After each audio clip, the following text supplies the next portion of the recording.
stay earthbound when prosperity awaits you in the stars? Come to Halcyon, the only colony on the edge of the frontier, owned and operated by corporations. A trip of 10 short years will feel like mere minutes, thanks to the comfort and safety of your very own hibernation chamber. You'll wake up in a perfect society designed to maximize your productivity, with guaranteed full employment. With only a minor term of service, you will become the master of your own destiny when you go out of this world to the Halcyon colony.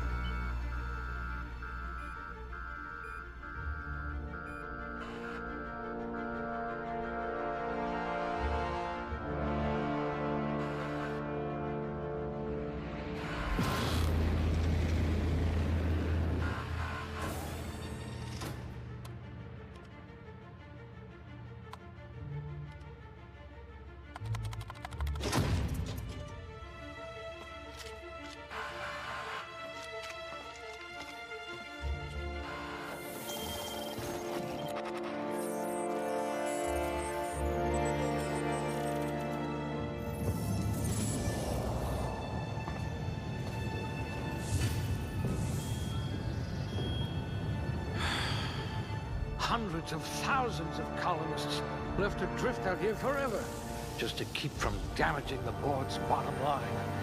Disgraceful.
You wrote that paper on breeding a cystipig with 30% more tumors.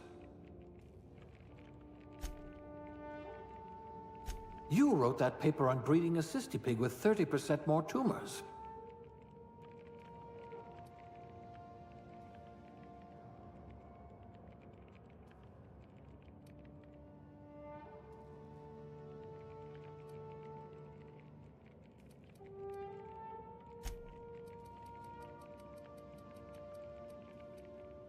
You are going to paint this system red, my friend.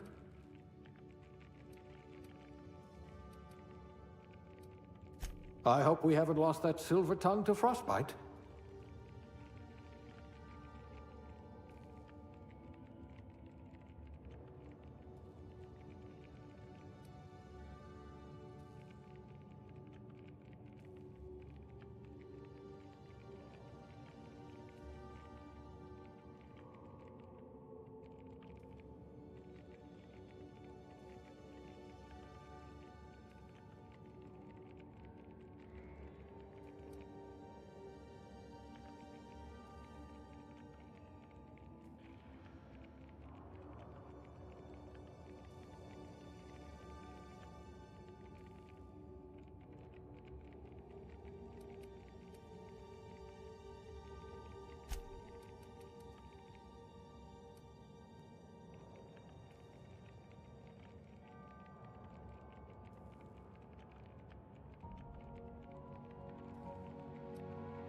You had a hand in everyone's pocket.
You could make a vicar doubt the law.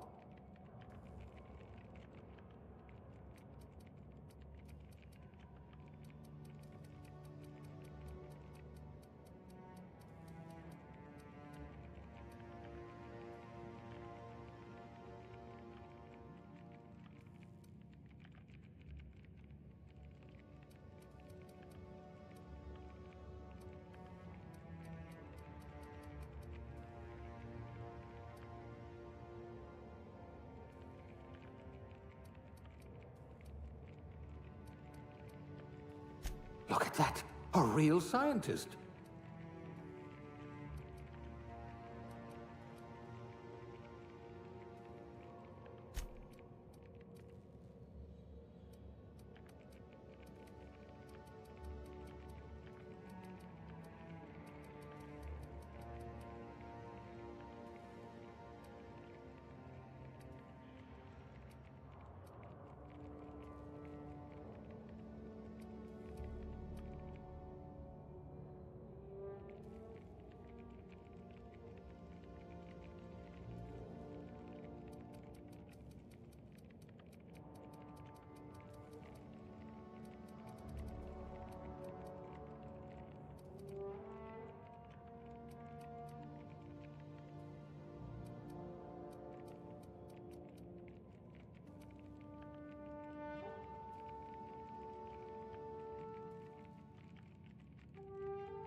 You had a hand in everyone's pocket.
Good.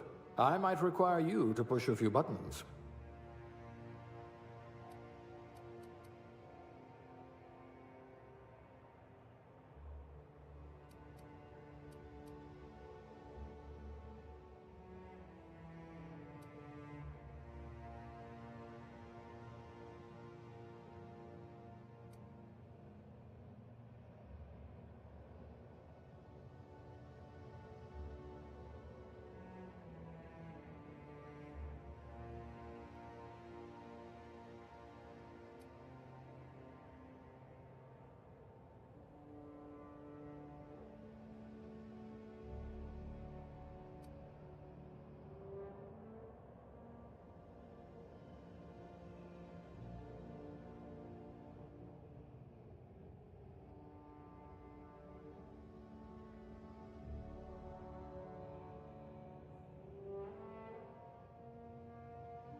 Looks to be your lucky day, my friend.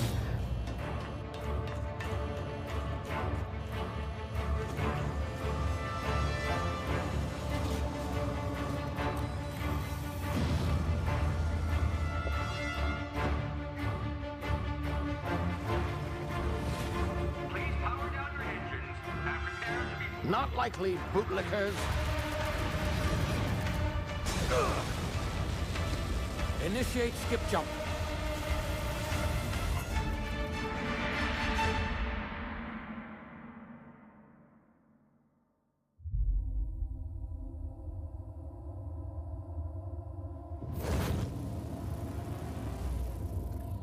Status. Structural integrity down 25%. Power levels down 10%. If drive is Shit. uprooted.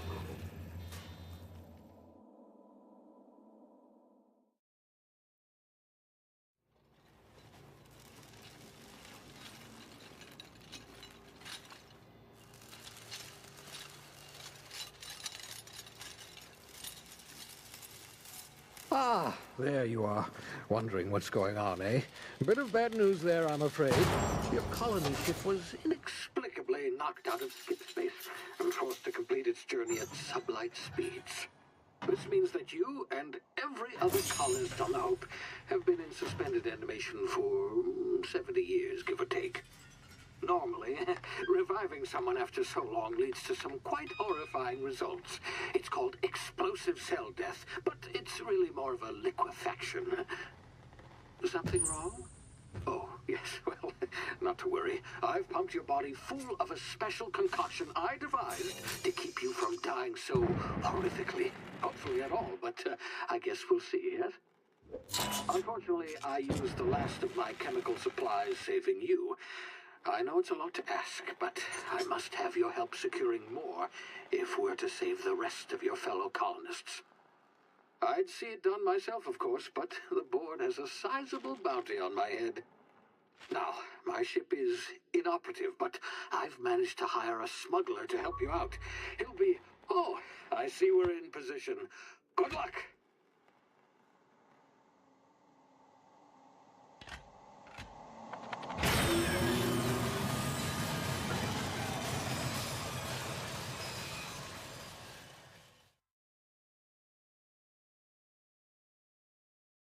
Can you hear me? Is this thing working? Ah, there you are. Now, where were we? Oh, yes, the smuggler. His name is Hawthorne, and he should be waiting for you at the landing site. He's to be your chauffeur, so to speak. Not to worry, I'm told he's a specialist. Dashing gunslinger, one-of-a-kind ship, that sort of thing. You'll like him, I'm sure. I've also outfitted you with a simple wireless monitor, so I can track your progress. I'll check in with you as soon as you land. Good luck. All the colonists are counting on you.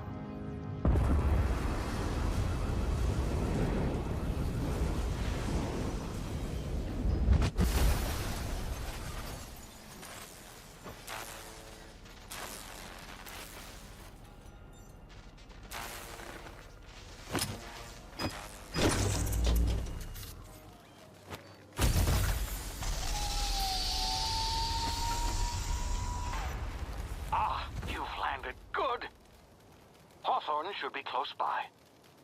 What in law's name? Is that him? Oh, that idiot. I told him to plant the beacon and move away, not stand there holding it. Oh well, no sense in letting his ship go to waste. Hawthorne won't mind you taking his ship. Better you than the board, huh? Not sure I trusted the fellow. Might have gone after the bounty on my head. Shame about the whole squashing thing. Nasty way to go.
now. You've been frozen for a while. There's bound to be unforeseen side effects.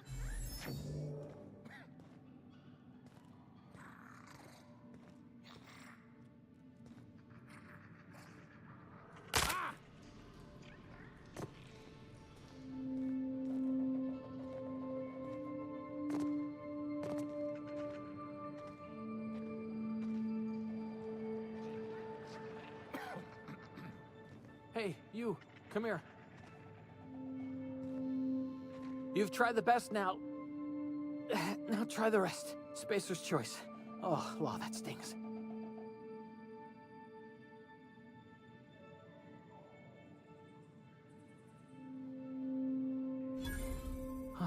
Looks like the bleeding stopped. I owe you one. Hope you don't mind me omitting this little exchange from my report. Spacer's Choice doesn't like us accepting outside help.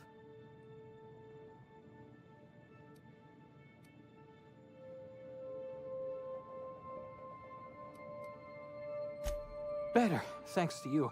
I might have bled out on my own. Or worse, had to go begging the boss for some Adrena time. We were out on patrol. I saw a marauder camp up in the hills. Thought I could take him. Then my gun misfired. Right through my side. I mean, what are the odds of that, right?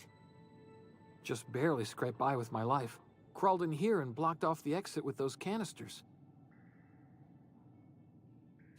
Gibbering, flesh-eating, law-breaking, unemployed lunatics with guns.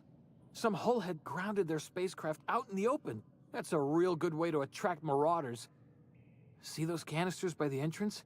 Marauders come sniffing around in here, and I can take them all out with a single shot. Not bad, huh?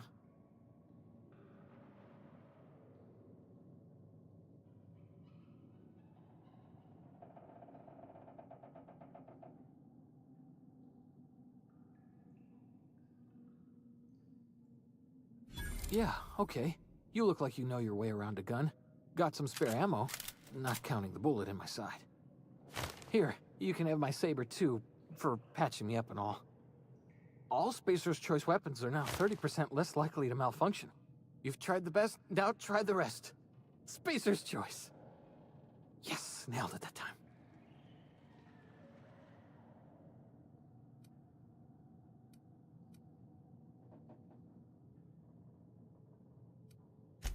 You hit your head or something? You're in Emerald Vale. We're a Spacer's Choice community. Edgewater's a little ways down. Prettiest place in the Vale. Be sure to stop by a provisioner's for a can of our famous salt tuna.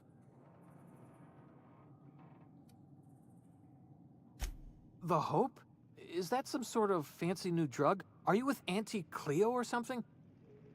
Don't take this the wrong way or nothing, but I'm not allowed to fraternize with Cleo workers. Company policy.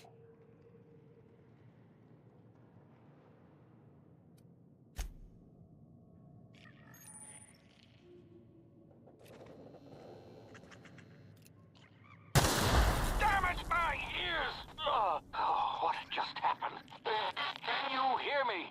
What in the... This...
that noise?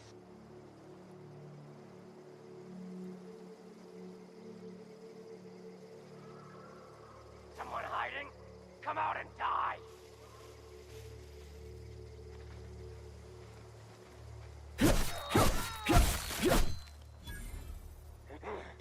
Who goes? Ah!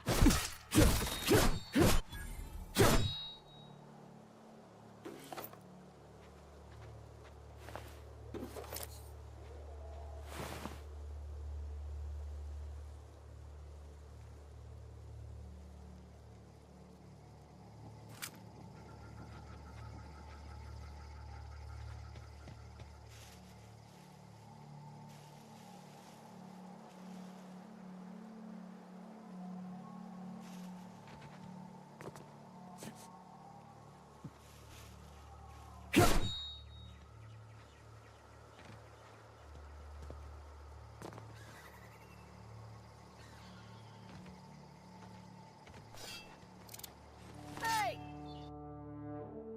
Get over here before you get yourself killed!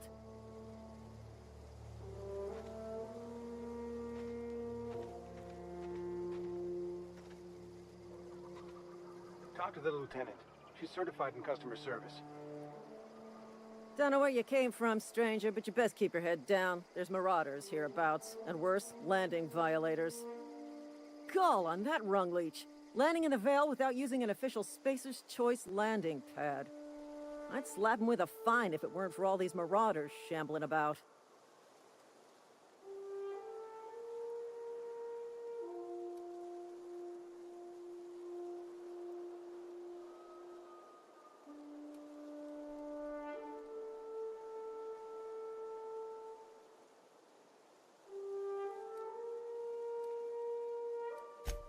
Really?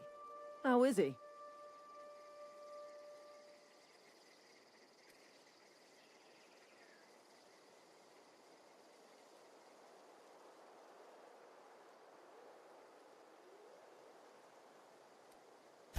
Shouldn't have done that.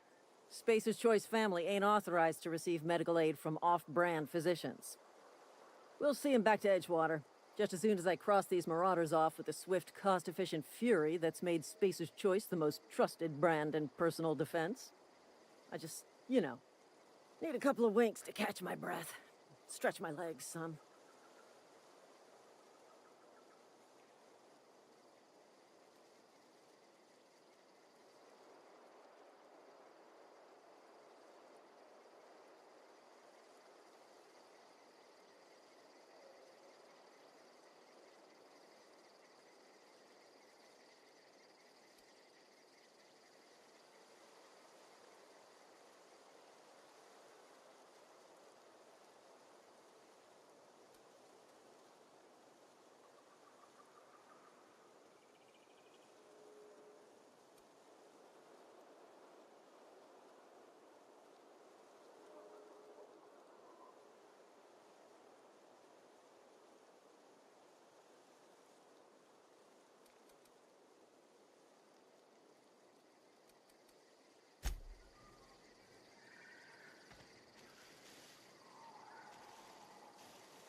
This is gonna take a lot of paperwork.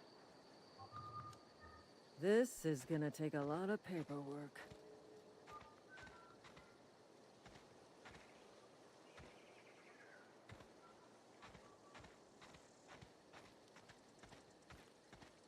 Damn marauders are out of control.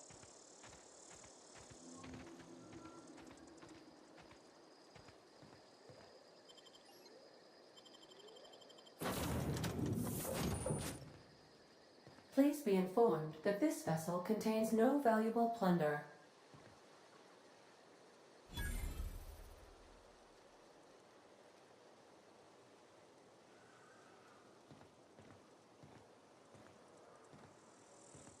Unauthorized access of spacefaring vessels is a crime. Please submit yourself to the authorities. Hello, Marauder.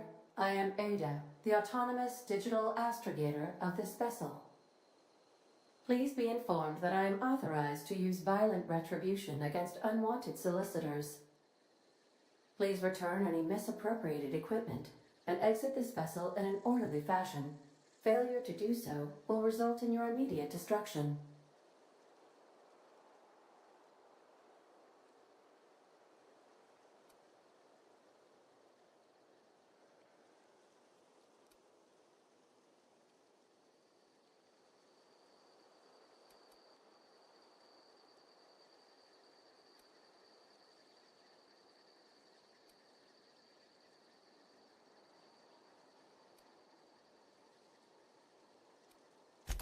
Jettison procedures initiated.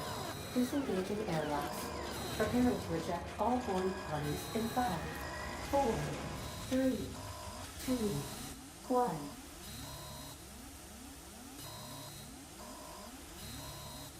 You are still here. My deception protocols have failed.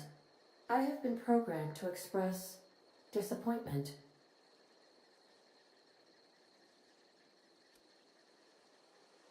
This vessel is the registered property of Captain Alex Hawthorne. I am incapable of accepting orders from anyone other than Captain Alex Hawthorne.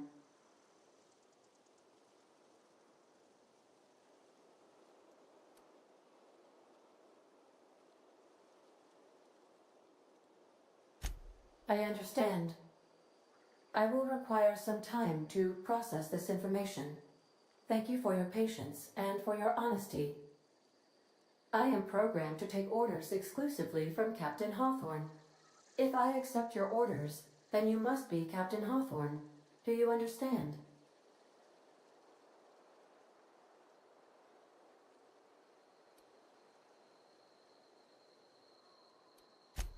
Well done, Captain Hawthorne. I see your powers of deductive reasoning remain intact. Unfortunately, our engine is currently inoperable. Our main drive suffered a critical power failure, and we were forced to make an emergency landing. The main drive's power regulator has been irreparably damaged and must be replaced.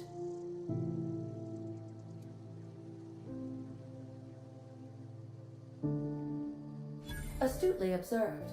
However, the probability of locating a power regulator within a worker settlement falls within acceptable parameters of certainty. High-capacity power regulators are sometimes employed in the electrical networks of worker settlements. I have taken the liberty of printing you a new Captain's Identity cartridge. Please try not to lose it this time. This cartridge identifies you, Alex Hawthorne, as the registered proprietor and captain of the Unreliable. Do you understand?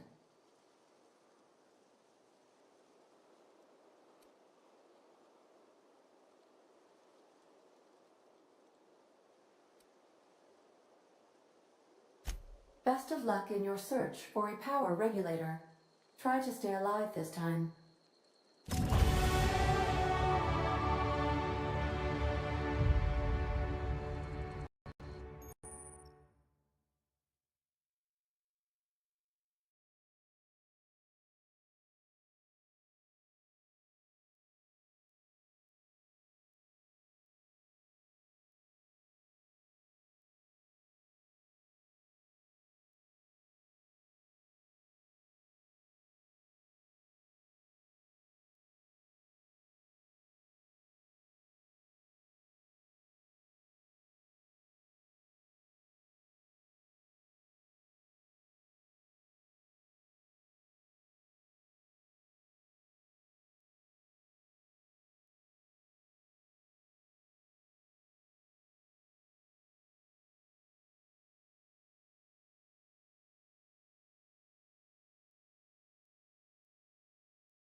say, this wouldn't happen to be your ship, would it? Because you sure walked in it like it was your ship. And if this ship is yours, well, mister, you owe Spacer's Choice a hefty fine. Afraid we gotta dock your pay.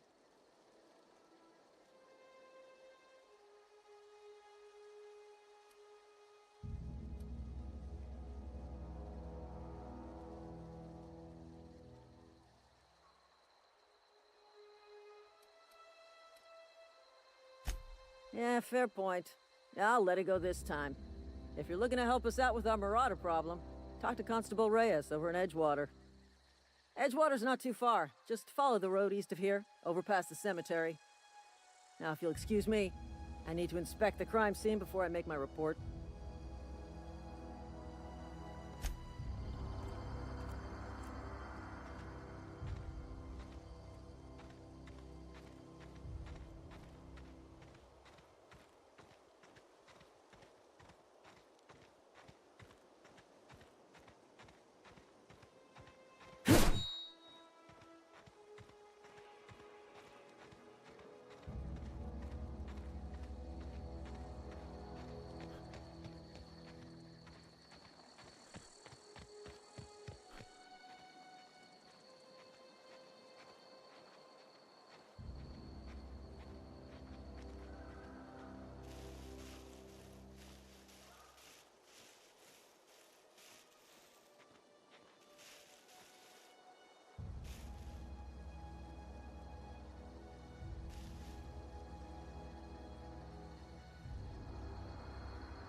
Hey, I smell blood!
Whoa, hey, where'd you come from?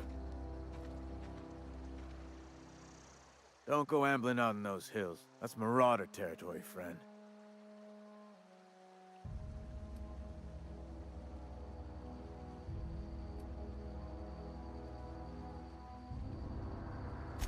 Ain't safe out here. You'd best head into town. Avail yourself of Edgewater's high walls. And low prices.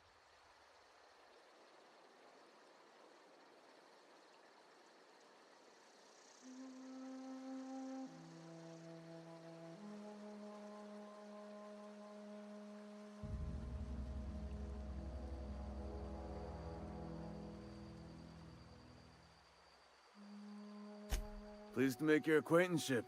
I'd shake your hand, but I've been hauling corpses. You don't want none of that on you. Name's Silas. Junior in humor for the town of Edgewater. We're all part of the Spacer's Choice family.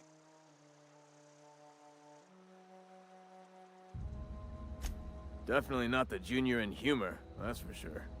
If you've got business inquiries, you should stop by Reed Thompson's office. He's up in the tower above the cannery. Head into town, follow the road. Look, you obviously ain't a worker. What's your racket? You a smuggler? Freelancer?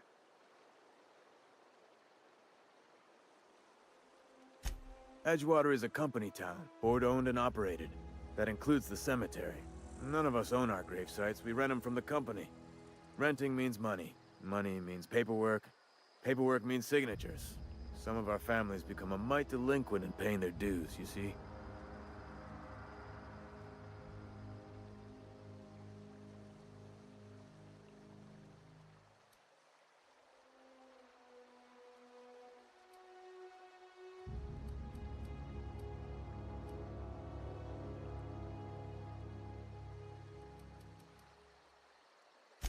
Four workers still haven't paid up.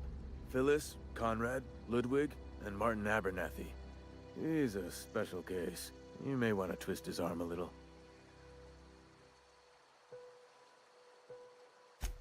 He just is. Look, I don't want to get into it. Just make sure he pays up.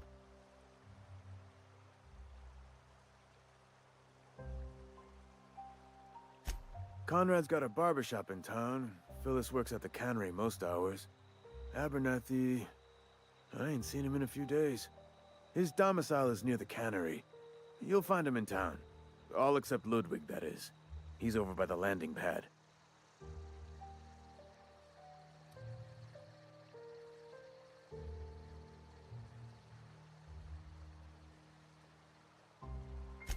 Yeah?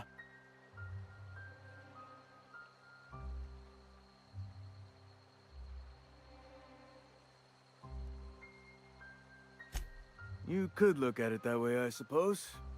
You could look at us and say, those Edgewater saps lost near every soul to plague. But you'd be wrong. We're survivors. Loyal company folk, brave in the wilds.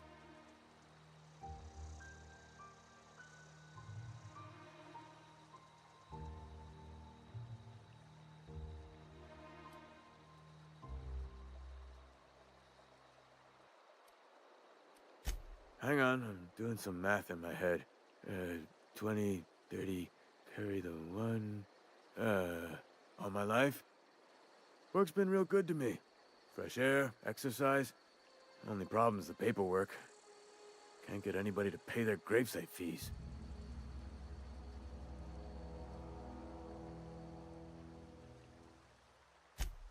Former people, yeah. Marauders been raiding my graves, you see. Hence the armed guards.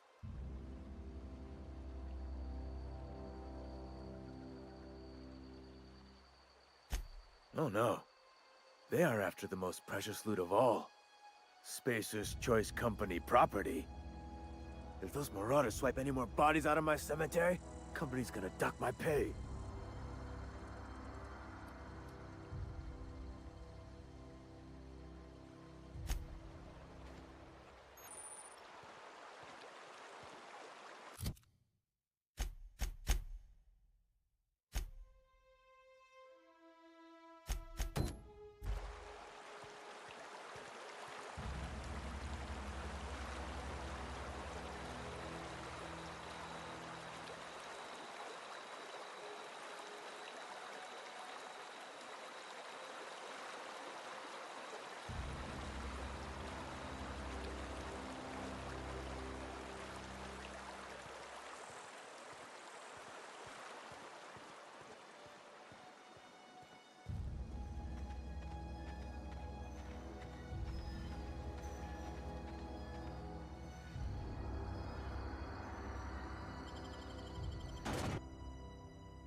Please don't touch anything.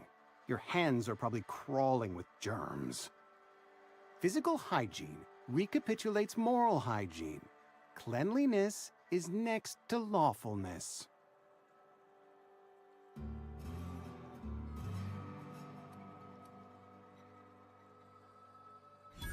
No, thank you. That's quite all right. I've seen enough body parts in my line of work. I'm Conrad. You will report to me if your hair fails to meet Spacer's Choice aesthetic standards. You will also report to me in the event of your death, whereupon I will clean and prepare your remains for interment.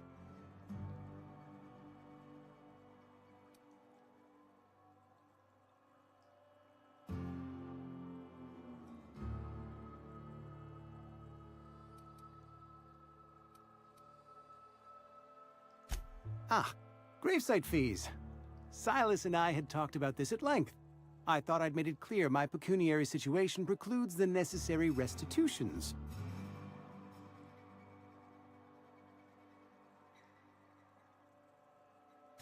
As broke as pie crust, friend. Bidless, indigent, destitute. I simply cannot afford it. I am a blemish on the prosperity of our fair settlement. When I expire, I expect Silas to toss my body into a ditch.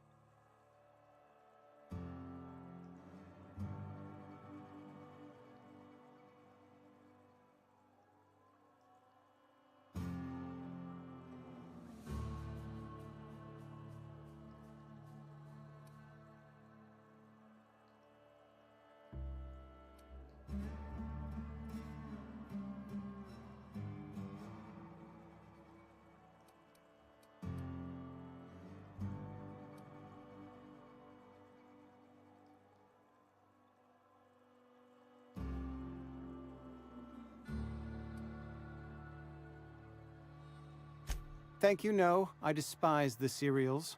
Tell Silas I can't afford to pay, and that I fully expect to have my medical rights revoked for this dereliction. With my apologies.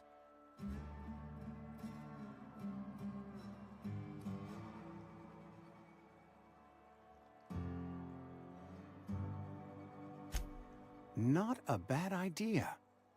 But I'd need some kind of collateral. My pair of lucky clippers. No, that won't do.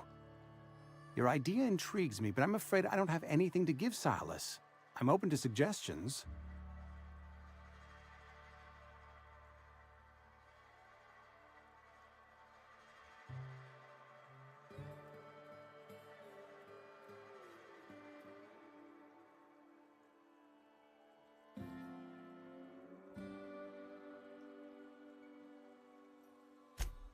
Much obliged.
What can I do for you?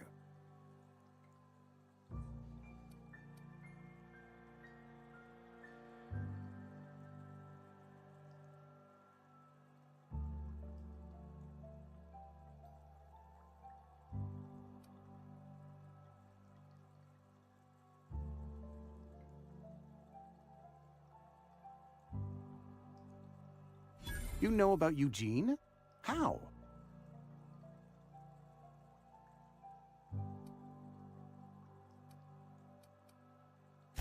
Then, you know Phyllis suggested selling off Eugene's gold teeth. I didn't approve of the idea then, and I don't approve of it now. Eugene's golden teeth were a family heirloom, representing 3 generations of poor dental hygiene. He took them to his grave.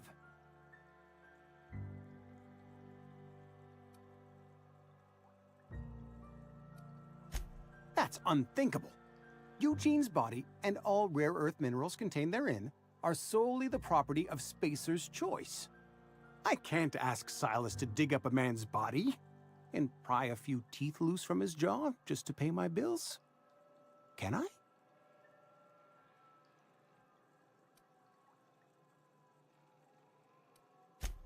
Yes, I suppose I must. Here you are. Gravesite papers affixed with my signature and an IOU.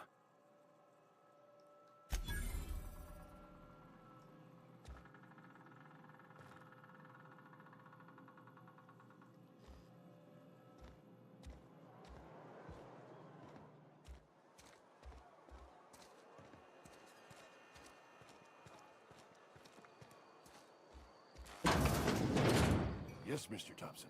I'm fine, Mr. Thompson. Never been healthier.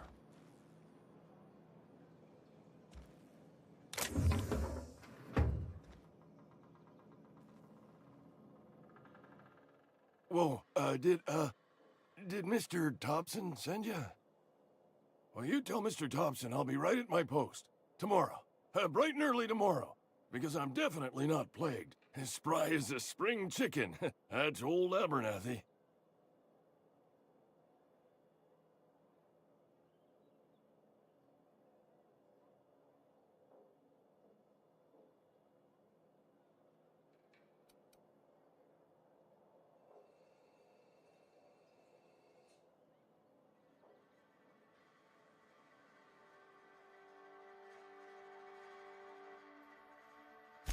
You some sort of wandering alienist? Walking into a man's own domicile, pestering him about his mental state?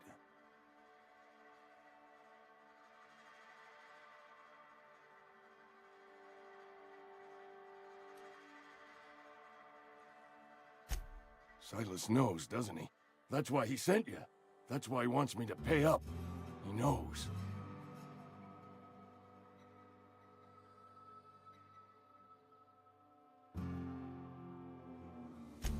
I'm dying.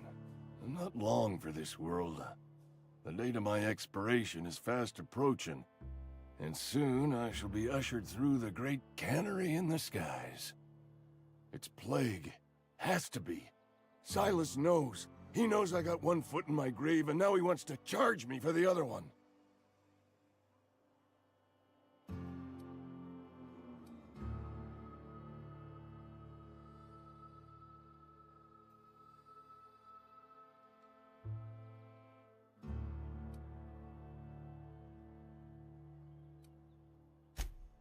You are?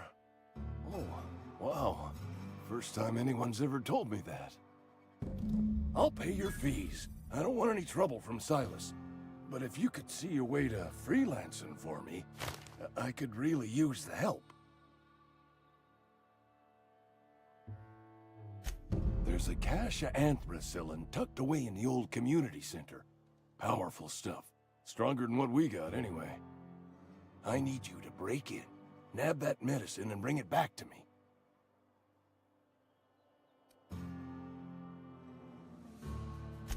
I'll do what I can.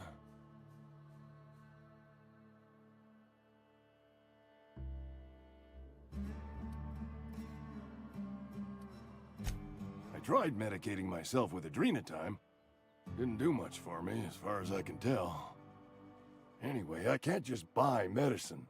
Distribution of medicine is strictly prohibited to any workers beneath the acceptable margin of health. Company policy.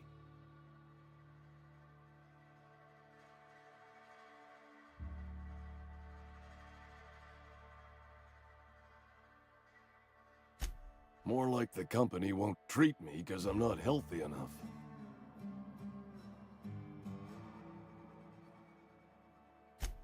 You will not find any guards within sight of that old place. Marauders, on the other hand.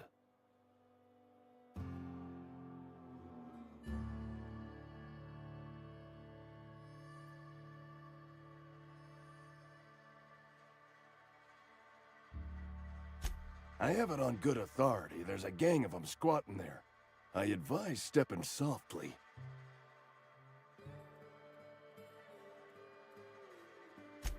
So you'll do it then?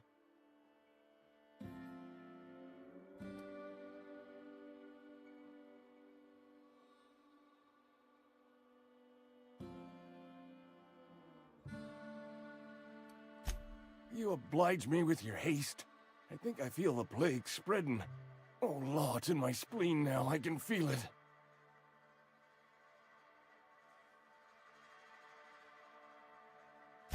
Just keep your head down when you're in there. Marauders have taken over. Probably tracking mud all over the archives.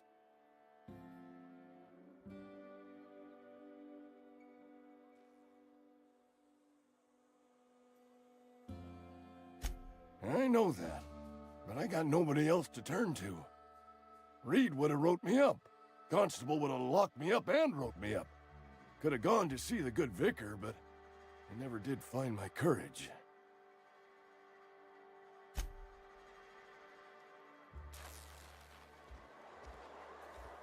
You're making a mistake working for Abernathy. Excuse me. I'm Esther Blaine, Spacer's Choice Actuary. I overheard your talk with Abernathy. I hope you're not thinking about getting him that medicine. Abernathy is a well-known hypochondriac.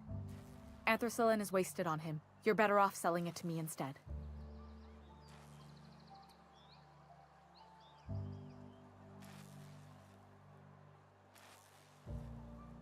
All I'm saying is Abernathy's worked in this town longer than some of us been alive. How do I put this gently? He's got a lot of cobwebs up in his attic. I probably shouldn't tell you. Don't want you implicated for what I'm trying to do. Alright, here's a summary. A lot of sick people in this town, and we don't have the medicine to treat them all. Can't reach out to corporate without crossing a river of red tape, so I'm reaching out to you.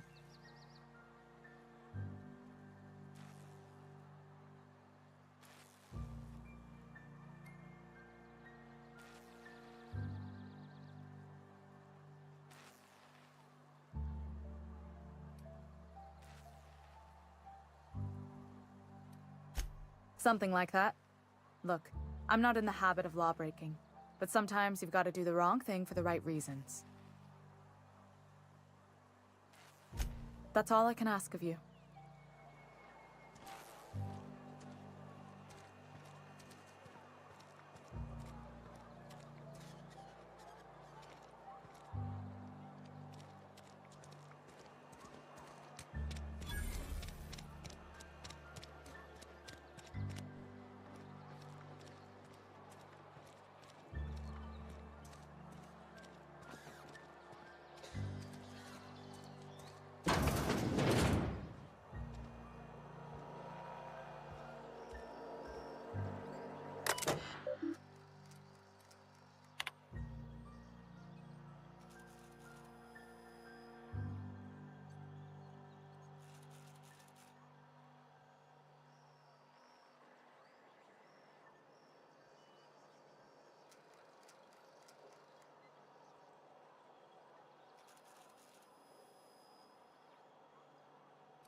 You the new worker?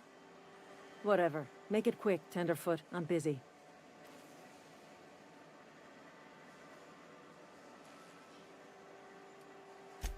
Shit. Silas still on about that. Here, take the fees. I'd appreciate it if you didn't tell Reed I was late on my payment.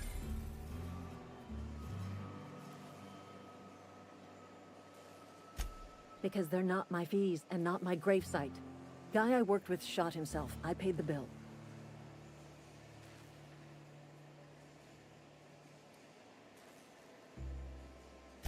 If you're not familiar with board law, you ought to be. Law requires delinquent gravesite fees to be paid by the deceased party's closest living relative, which meant me. Shame, though.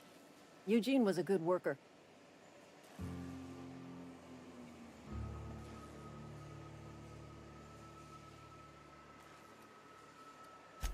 Woke up one morning and put a round through his upper story. Can't imagine why. The kid was doing all right at his desk. We all thought he was an upstanding receptionist. Just between the two of us, I'm pretty shocked his weapon didn't misfire. Spacer's Choice handguns aren't the most reliable.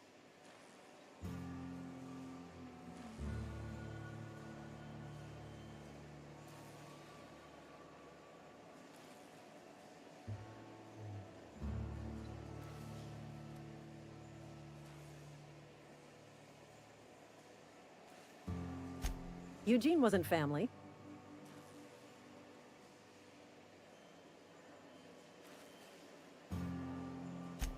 Yeah, I was the closest living person relative to his body at time of death. I'm the one who found him, you see, so I pay the fines. Suicide's a crime. The legal term is irreparable damage to company property. What Eugene did to himself was vandalism.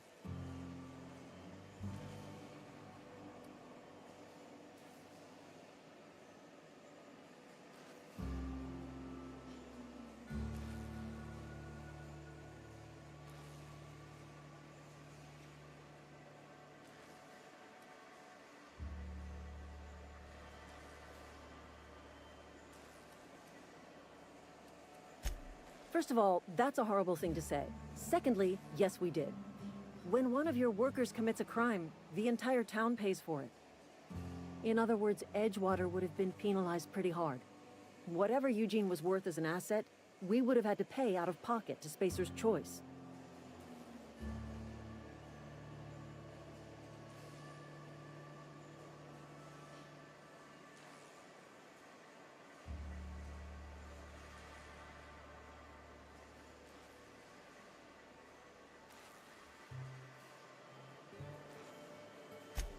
Well, excuse you. I'll have you know, Eugene was an asset to us all. May his atoms be commended to the law. All I know is Silas asked me for Eugene's gravesite fees, which means he was approved for burial, which means his papers went through, which means the town's in the clear. I'm just glad to put this whole ugly affair behind me. Eugene can rest his bones in peace, and the rest of us can get on with our own lives.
Sorry, I'll just be a minute.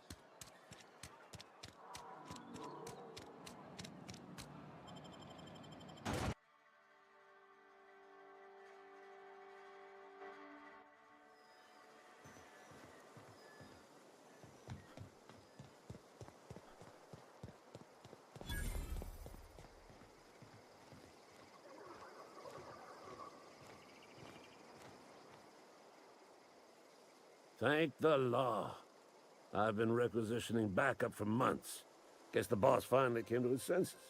You ever swung a truncheon? Let me see your rifling stance. I want to make sure you're up to snuff.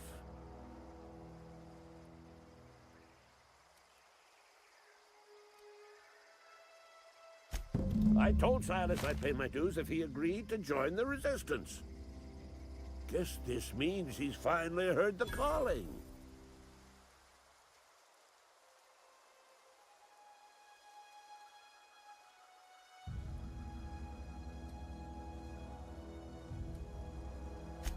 The war!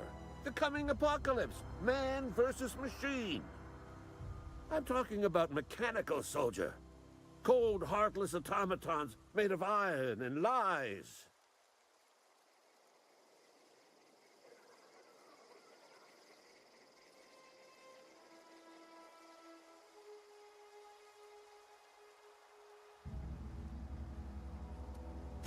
That's right.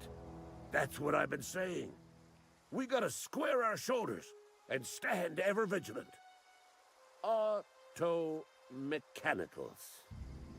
Creatures forged in the fires of malevolence. I seen them over by the old power plant, clattering about, firing at the birds, orchestrating their uprising. When the swarms of mechanicals come clanging on over that hill, where will you be? Cowering beneath your cot? Or standing, shoulder to shoulder with the Resistance?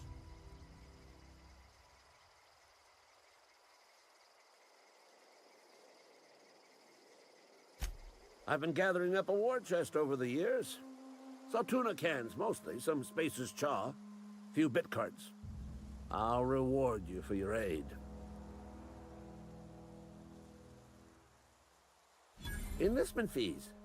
Yeah, I suppose. Wouldn't want to give the Resistance a bad name.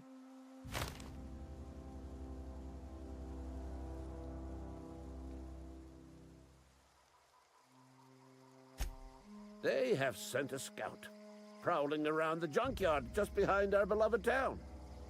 This scout must not be permitted to return to its base of operations. Cross it off, then report back.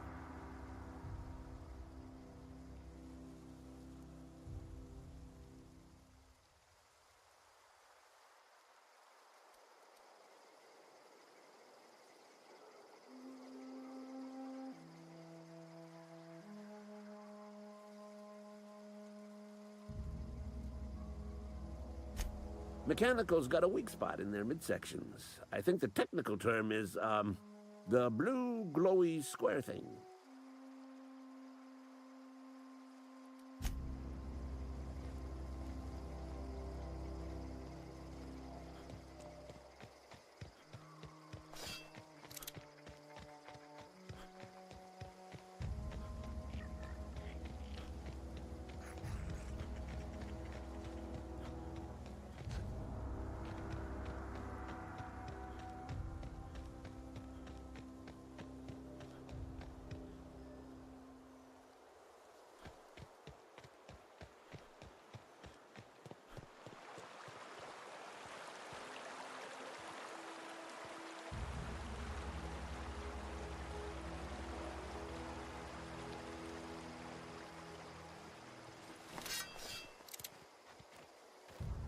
Fancy threads. That some kind of hibernation suit?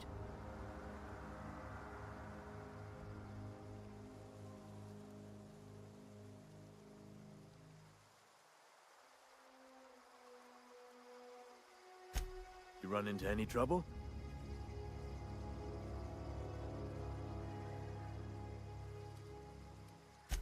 Reliable work from a freelancer. That's gonna take some getting used to.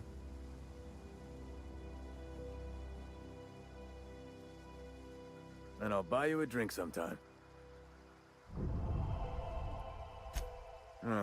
Suppose you've earned it. One good turn deserves another.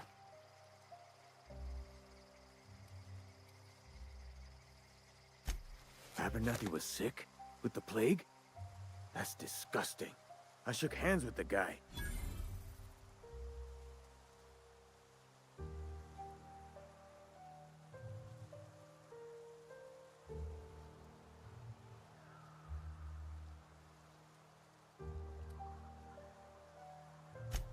I needed his fees because of his name. A for Abernathy. He was at the top of my list, you see?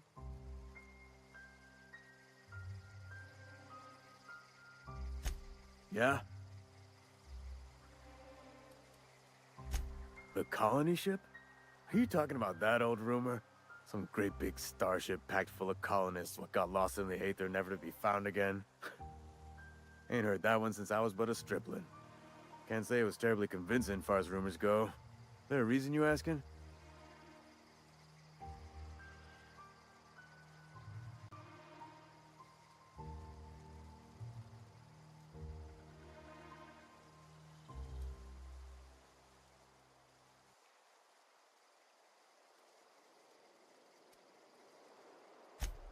Something I can do for you?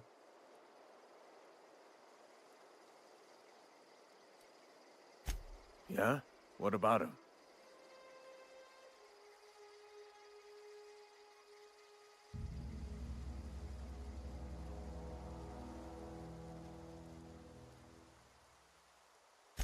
Well, yeah. It's what I'm contractually obligated to do.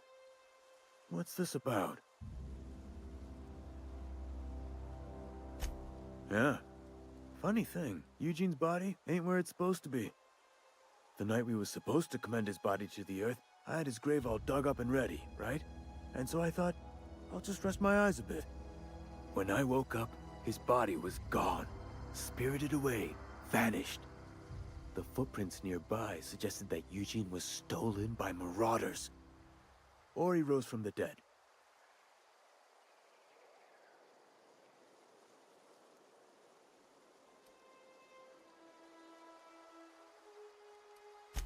Let me know if you find anything.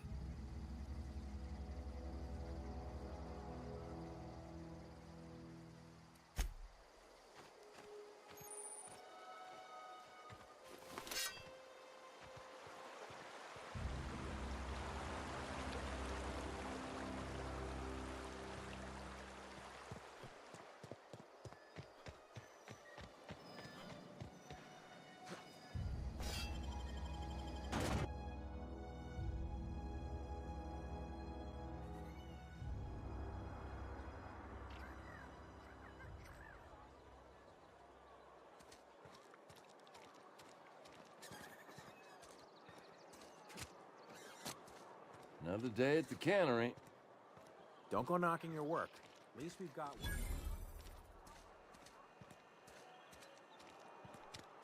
You think corporate's ever gonna visit?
Hear that?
got my sights on.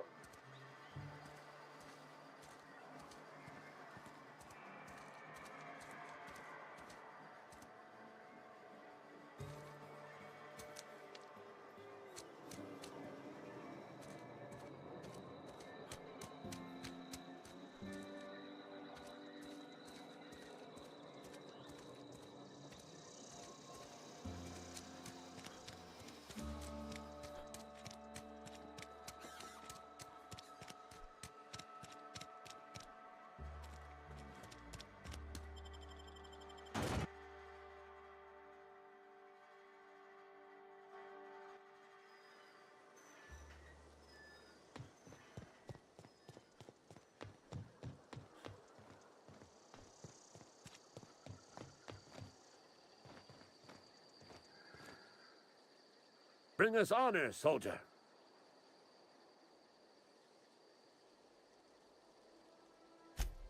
You beat that scout to scrap with its own legs? Pulled its optic cables out its head case? Actually, don't tell me. Rather use my imagination. You're a passing fair soldier, I will confess. But you are one, and the enemy is legion. What you need is an equalizer. A weapon to strike fear in their cold, mechanical hearts. Cantina, lavatory, behind one of the toilets. That's where I've kept it hidden all these years.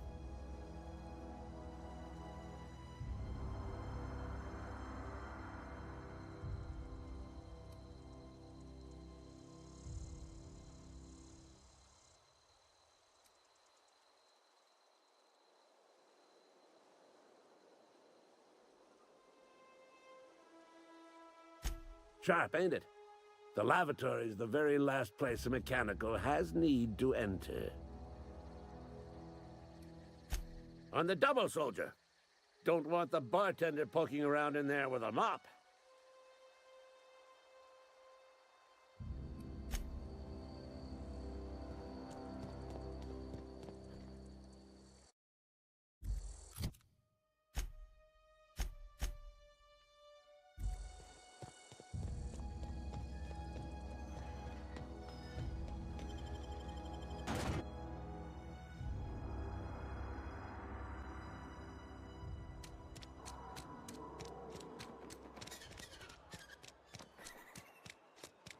You think corporate's ever gonna visit?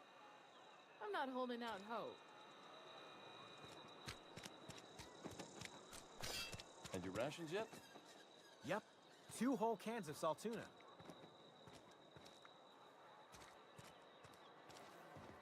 You read the latest report? Only the part that's... If only McDuffie abandoned us. Cannery could use those extra hands. Nothing we can do about that. Sure there is. We can have another zero-G.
Another day at the cannery. Don't go now.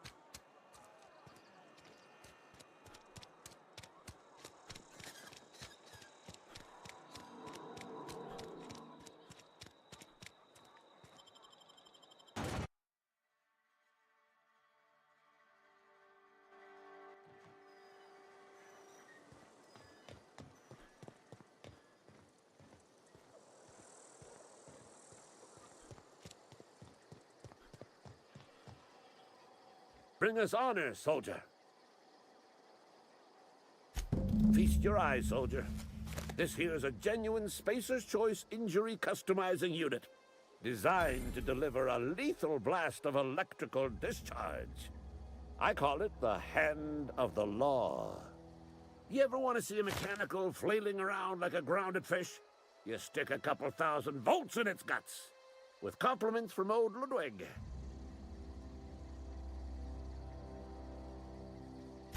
Fun. This ain't some quarterly performance review, soldier. Ours is a grave and sacred duty. Time's come for you to journey down into the black heart of the enemy's camp. I'm talking about the old geothermal plant. Unfortunately, the old plant lies outside my board-given jurisdiction. You'll need to get a passcode from the boss, Reed Thompson.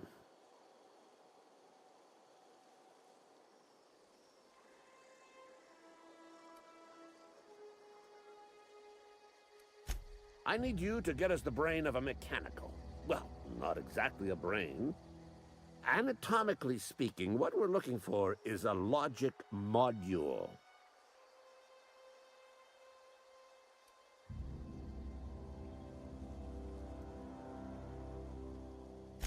There's the rub. If a mechanical breaks down, the logic module fries. So you can't rip one out of its corpse. You're gonna have to find an intact model somehow.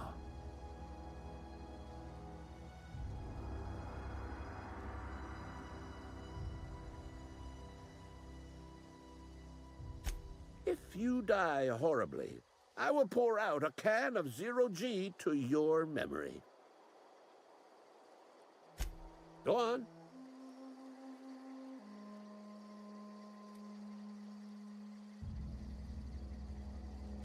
You ever seen the way a mechanical just stands there? Just looking at you, scanning you with its murderous oculars.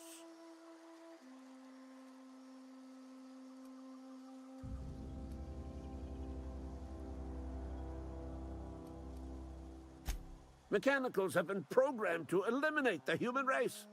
They've been programmed to replace us. First, they will rob us of our jobs. And once they have taken away our livelihoods, they will take away our very lives.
Thanks.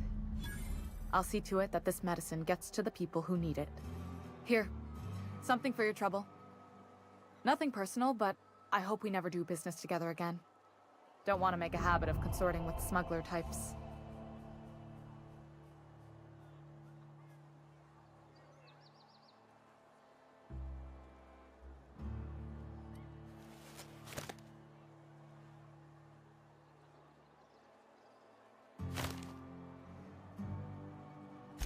You do have some cheek on you.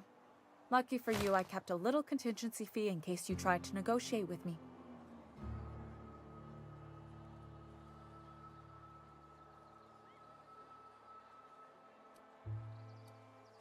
Somebody deserving. Silas on account of him being out in the cold. Amelia seeing how she's around people all the time. Anybody in the sick room?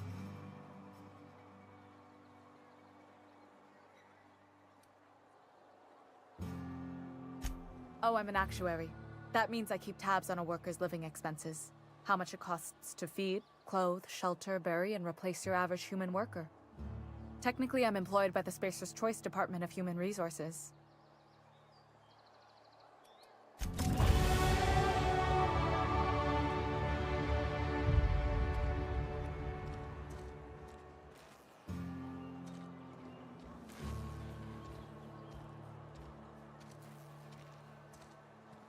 A friend of mine died a couple weeks back. Hey, you hear about Wilson?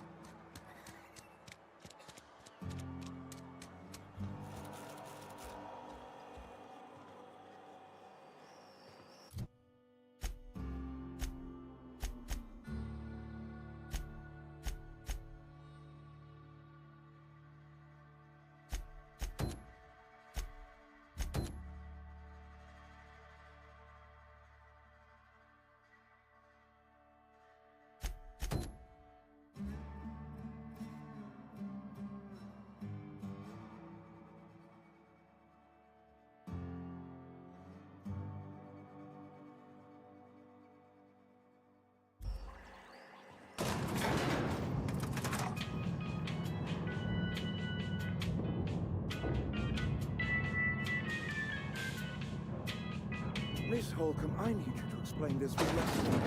The grease monkey, Argo? I'm sorry, Mr. Thompson, sir. You asked why it's taking so long to fix. The answer's technical. Don't apologize. Just try using small words for me. The cans bust open in the oven because she's set to cook saltuna, which isn't what we've got. Mr. Thompson? I think there's someone here to see you. Focus, Miss Holcomb. You and I are still talking. Let's start over. Walk me through the process. Show me where it's going awry. Well, sure. It's, mostly on account of what we're feeding into the mechanism. It puts food in cans. We have food, we have cans. Why won't it work like we need? She's expecting saltuna of a certain size. We're filling the cans with, well, not fish. Seems we've got a guest. Really now, Parvati, I do wish you'd spoken up. I do apologize. I was given no forewarning of your arrival, or I might have welcomed you at the gates myself.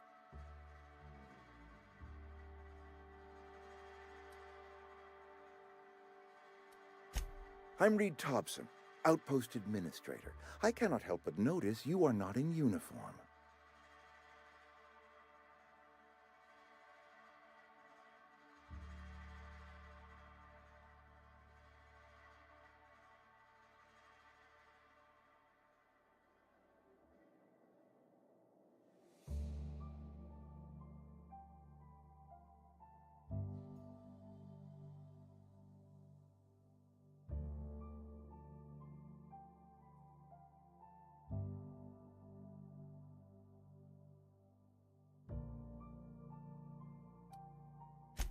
Shirt, pants, work boots, company-approved colors. The, honorable apparel of a loyal worker?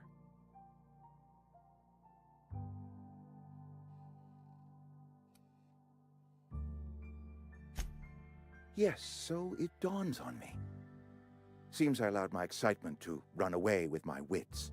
Been a few seasons since we've had a visitor pass through.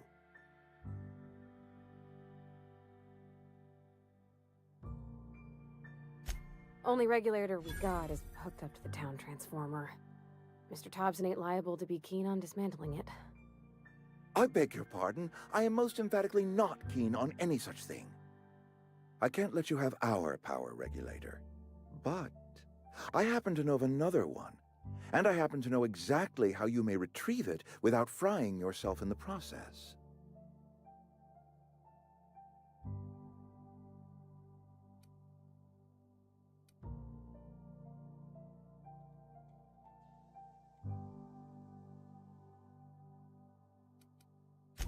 My proposition benefits the both of us.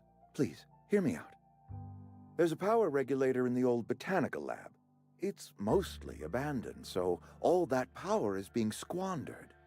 Go down to the geothermal plant. Reroute power from the botanical district over to us. Once their power's shut down, you can have their regulator and be along on your way.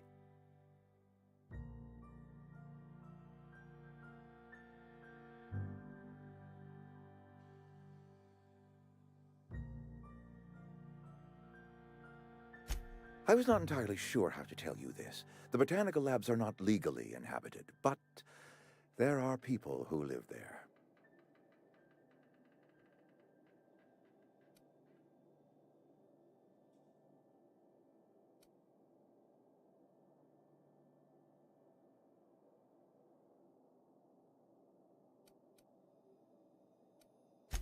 I am not trying to pull one over on you, friend. You were bound to run into them sooner or later.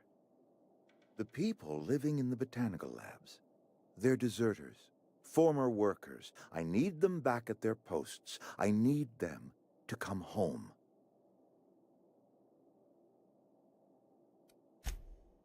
Edgewater is struggling. We haven't hit our production quota in years. If we don't meet our quotas this year, the company might shut us down for good. I need those workers back at their stations.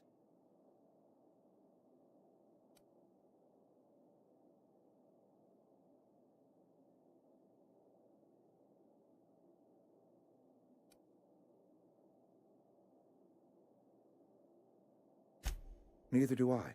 The fault was entirely mine. I pushed them too hard. My hope is that by cutting off their power, you will convince those deserters to come back to town. Before you go to the plant, I want you to stop by the botanical lab. Speak to their leader, Adelaide. Tell her the power's about to go, and that it's time her band of deserters came back to town.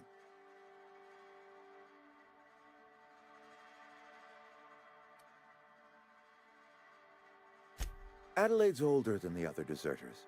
She's dignified, kindly. From what I understand, her camp looks to her for leadership.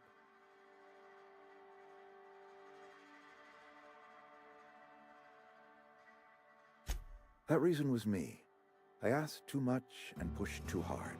But I am ready to make amends if they are willing to return to the fold. We belong to one community, the Spacer's Choice family. If we dissolve into factions, then we will all perish separately. Adelaide will understand that.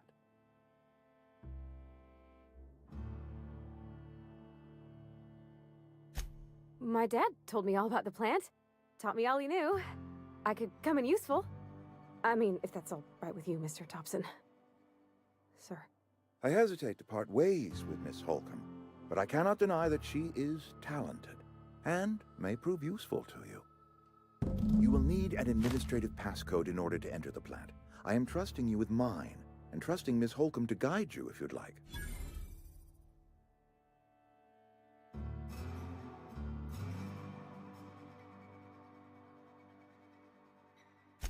Great! I got my wrenches and diagnosticators and hairpins and engine tape, so I'm all set. Well, I am glad to hear that. Best of luck to you, and thank you again for your help. It is a lot to ask of a stranger, I know.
better clear out of Mr. Thompson's office before we talk.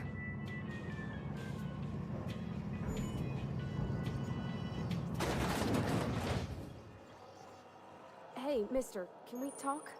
Sorry. You got a minute? Sorry. You just want to get out of here. And you likely don't want to tag along like me. It's just, Mr. Thompson has his own view on matters, on account of it's his job and what all, but that's not the only side of the tale.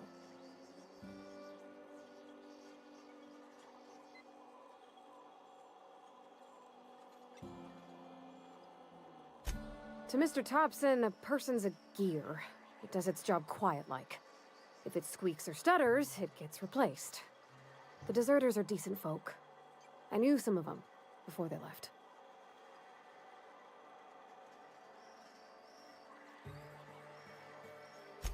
Life's hard here, especially for them that don't fit in so well. We're one big Spacer's Choice family, but every family's got the one the rest whisper about. Mr. Thompson's aiming to take away their power. They'll have no lights to see, nor heat to cook. They'll be at the mercy of marauders, or worse. I think you should talk to the town's vicar about it. Max, his name is.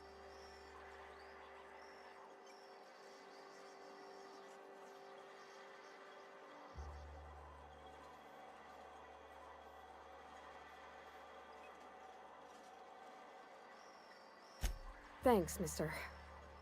I just think when you gotta make a decision that'll hurt somebody, it's best to think on the right and wrong of it. That's what my dad used to say anyways. Something you need?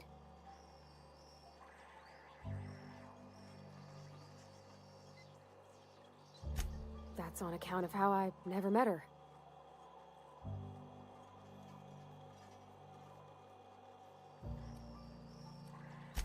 I don't rightly know. She was in another division of the Spacer's Choice family. She worked in the Vale a few months, sorting the cannery computers. Her contract said any kids she had, expected or not, belonged to her office from the time of conception. So when I was born, I got sent here.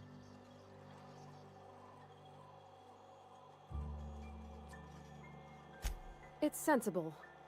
Dad just fixed machines. She did some kind of crazy math, high-level stuff. Better to raise me on his time than hers.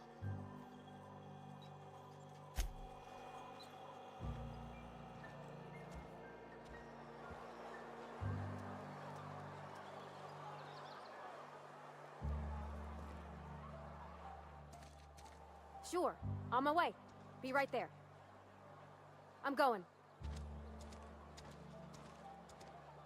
I'm on my way.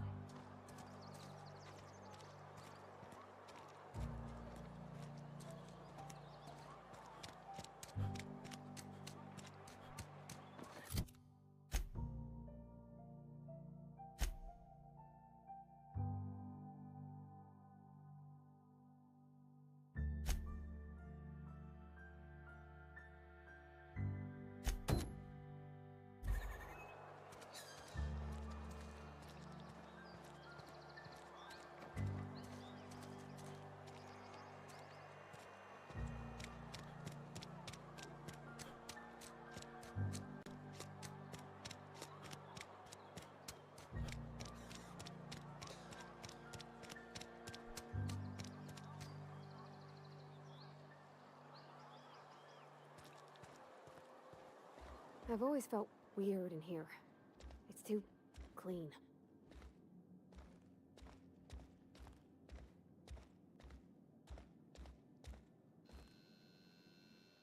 Yes, what is it?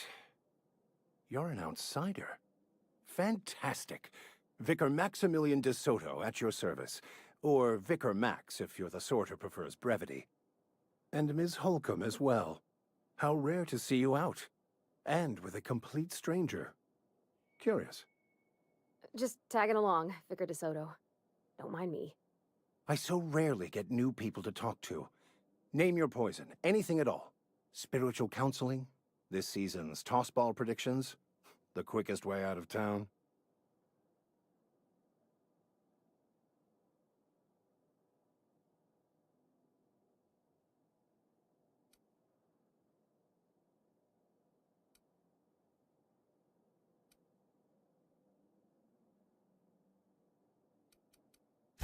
But what? I thought you would talk to him. You wanted to speak to me, Ms. Holcomb? Every time I've tried to engage you in conversation, you look at the floor, answer in single words, and slink away. I can't imagine what would be so grave as to drive her to my mission. What has Mr. Thompson asked you to do? That seems well within your expertise. The way we do it's by cutting off power to the others. The ones who left. Adelaide McDevitt's encampment. I can see why that troubles you. Miss Holcomb has a soft heart. Always has, if you believe the talk. Assuming your goal is to save as many as possible, then you should bring everyone together. Send the power to Edgewater and convince the deserters to return to the fold. Not if things are left to stand as they are. If you don't mind a bit of unsolicited advice, be cautious on your way to the geothermal plant. It is not as safe as you might assume. One of the reasons I transferred here was to fulfill my duty in hunting down banned heretical texts. I happen to know such a book is, as we speak, tainting a collector's library in Emerald Vale. However, the collector's residence lies outside the town's walls. My retrieval efforts have been thwarted by marauders who have overrun the property. Should you fare better than me, I'd pay a handsome sum for the book.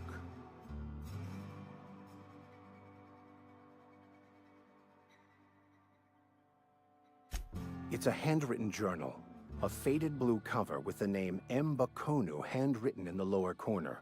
I'll mark where I saw it on your map. Assuming you're serious?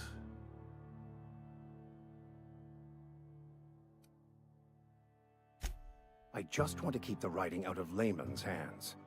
It wouldn't do for such information to fall into public consumption.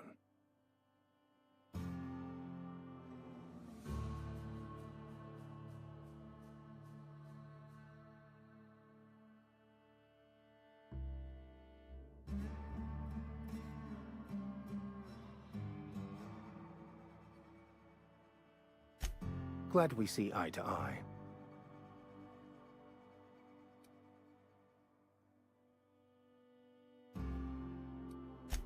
Thank you.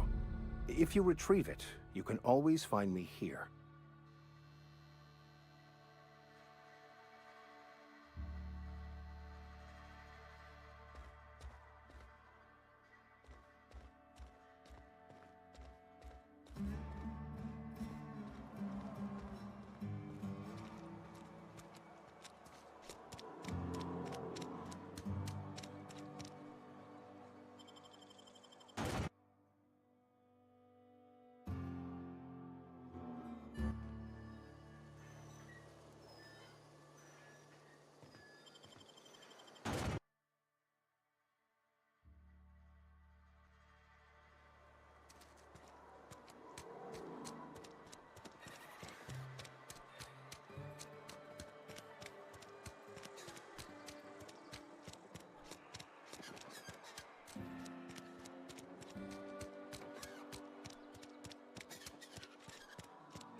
Heads down.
Move along, stranger. We don't want any trouble.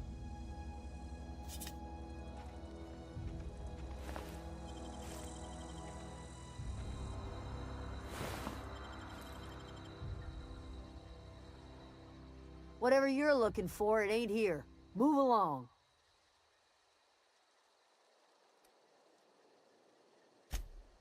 Answers, huh?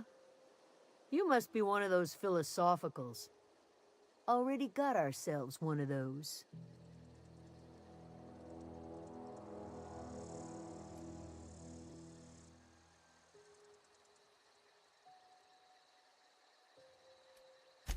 A geo what? Look, plants ain't my purview. You're better off asking after Adelaide. If you're gonna start wandering around my camp, know that I got my sights on you.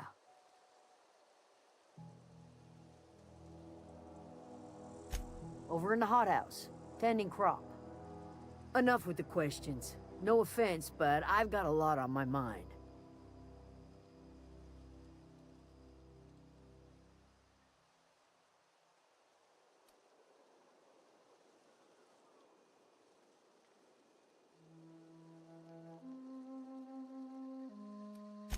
You don't know what enough with the questions means? No, I'm sorry. That was unworthy of me. Lady named Zoe went missing some nights ago. Just up and vanished without a trace. Now I'm pacing around wondering if marauders got to her.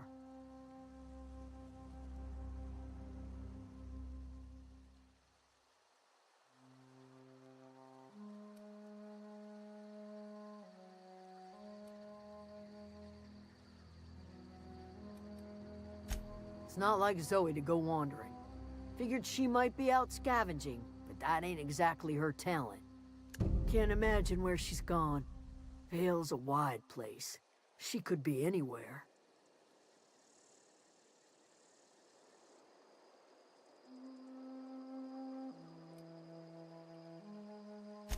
Appreciate it. Honest.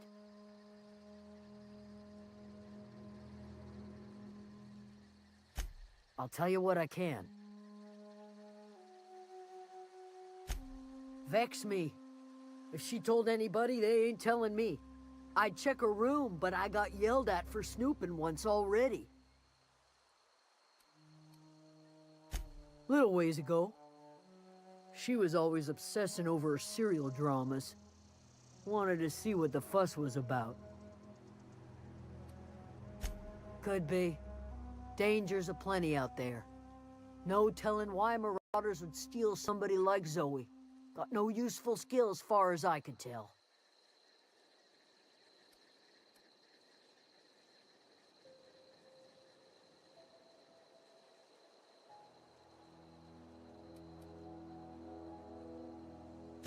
Well, enough to know we never got on.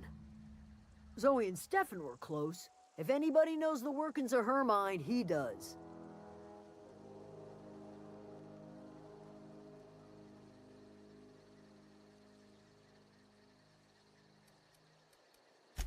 She was lazy and thoughtless, but she's still one of our own. What is it?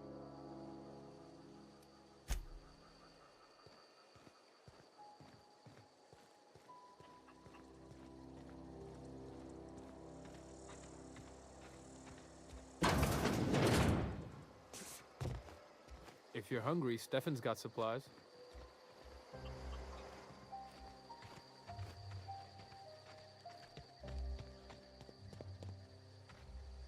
Keep your wits about you, friend. If you're hungry, Stefan's got supplies.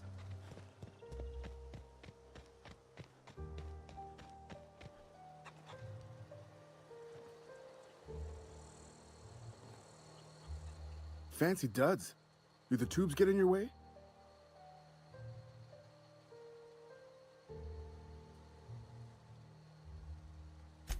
You mean Zoe? Yeah, we were pretty close. Not like her to go loping off. Zoe and I were gonna watch the serials, as is our custom. She never turned up. I looked around, but she was nowhere to be found. You sound like some type of corporate fixer asking all these questions.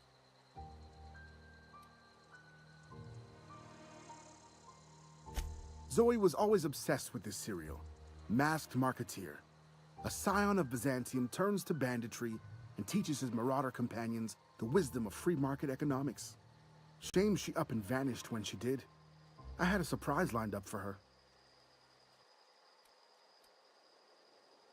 The other day, I got my hands on a genuine copy of the latest Masked Marketeer. I was gonna surprise Zoe with it, but she was gone the next day. Can't say I recall Zoe ever acting strange. Well, except for her habit of writing things down on scraps of paper. She called it journaling, but I think it's just plain odd.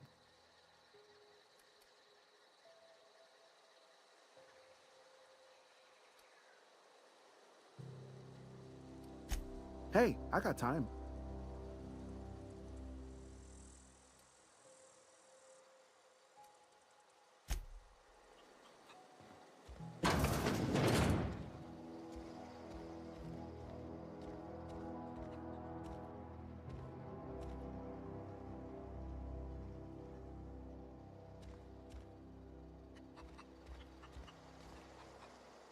Keep your wits about you, friend.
If you're hungry, there's meat turning on the spit outside.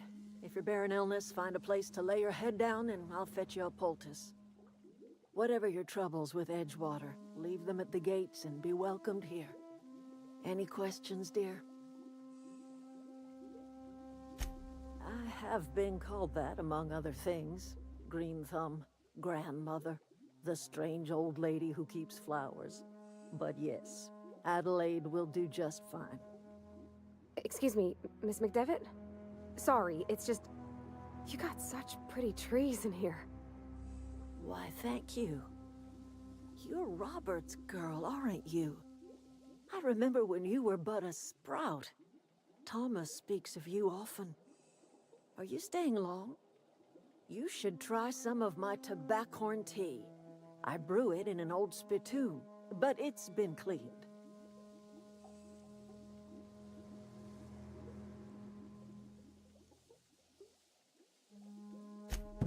Reed Thompson? You here on behalf of that cold-eyed reptile? Let's hear it. What's Reed's idea of peace, then?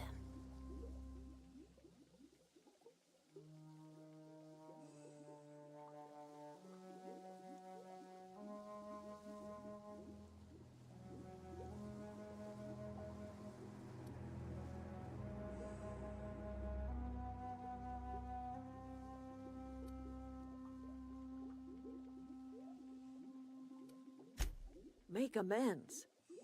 Spare me. Only thing Reed knows how to make is a mess. Like everything else that comes out of Edgewater, that peace offering is canned.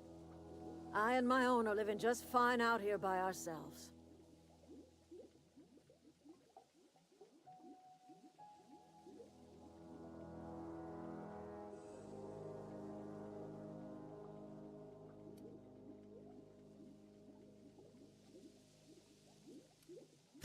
He would do such a thing. The question is, why would you agree to his plans?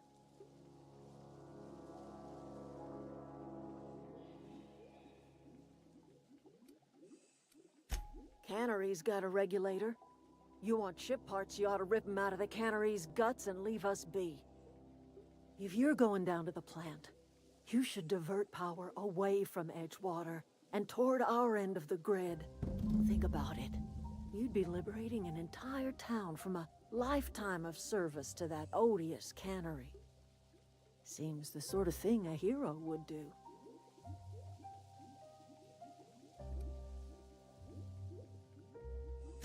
You've seen that miserable excuse for a town with your own lamps. Hollowed out workers laboring their lives away at the cannery, living off whatever scraps Spacer's Choice throws them. You know that's true, don't you, Ms. Holcomb? Your father died of overwork. His heart gave out. He was tired all the time, sure, but he was old, ma'am, and he raised me all by his lonesome. Look what they did to this child. Lost her family to the company, and still she defends them.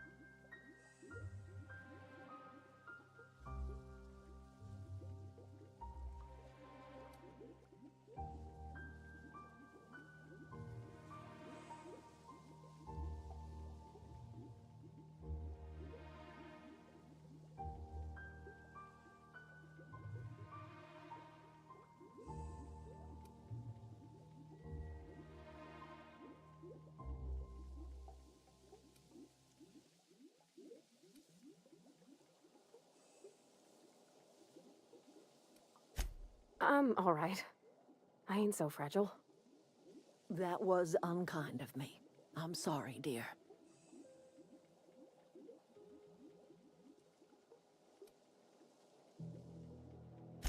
It's not much of a living. Every single person in that town has sold themselves to Spacer's Choice.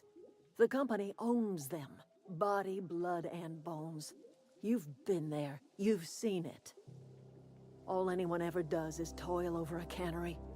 They give their lives for some heartless corporation, and then they're tossed into a Spacer's Choice brand cemetery.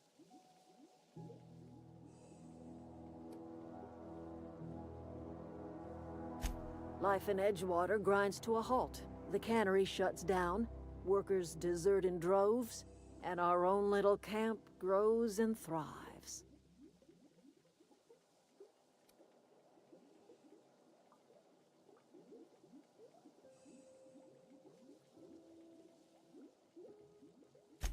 You bring power to Reed's town and you'll be killing us. Reed knows it. He's counting on it.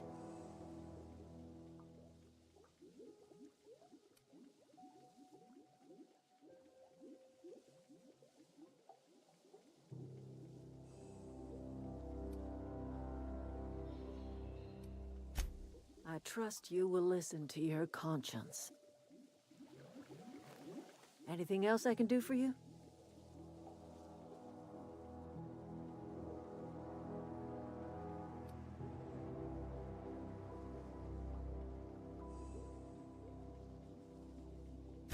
I am getting old, you know. These two lamps of mine are not as bright as they once were. Or I might have seen you for what you are.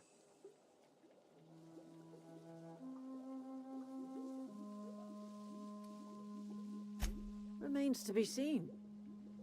Might be the man that saves the veil. Might be Reed's personal gun hand.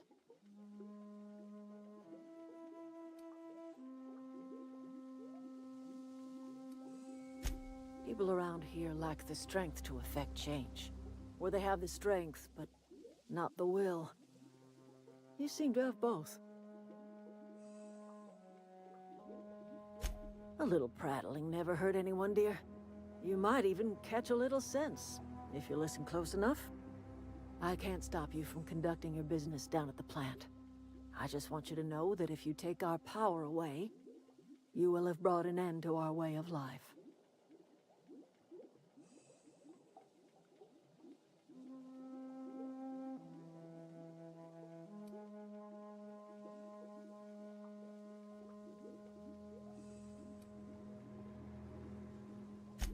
If you think Reed does anything in good faith, then you are asking to be lied to.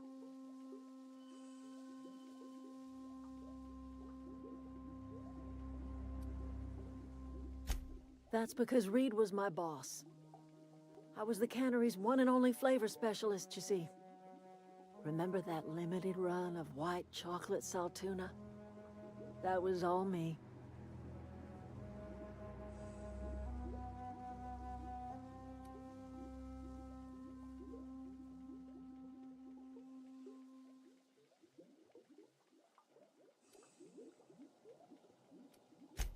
My son worked in that cannery. When the plague started coming, he was one of the first to fall sick. We had a store of medicine locked away, but Reed refused to treat him. Said my boy didn't deserve treatment. Said the medicine would have been wasted on him. So I buried my boy in the cemetery, gathered my belongings, and left. That's as much of the story as you need to hear.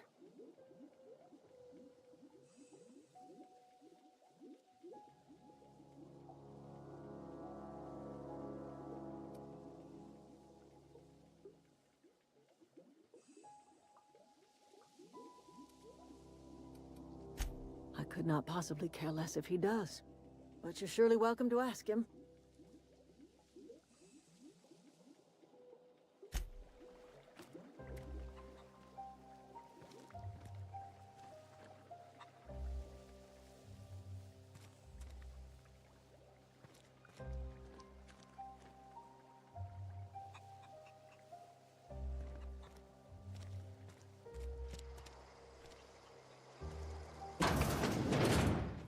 Oh, that's Thomas.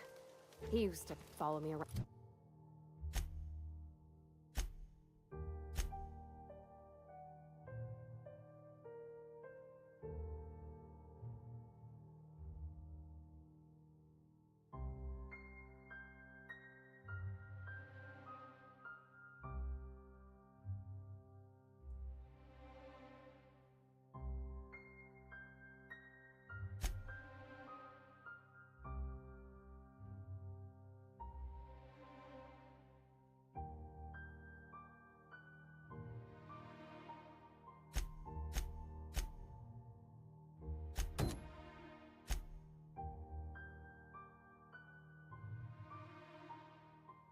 Before he left the cannery.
That beep from me.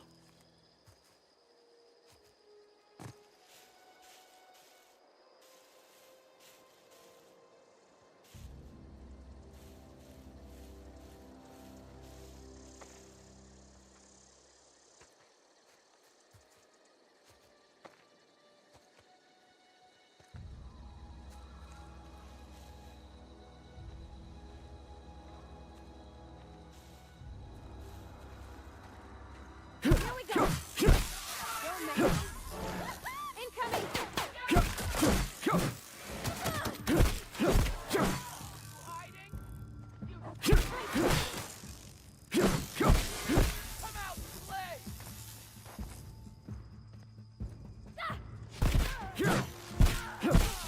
That's the last of them!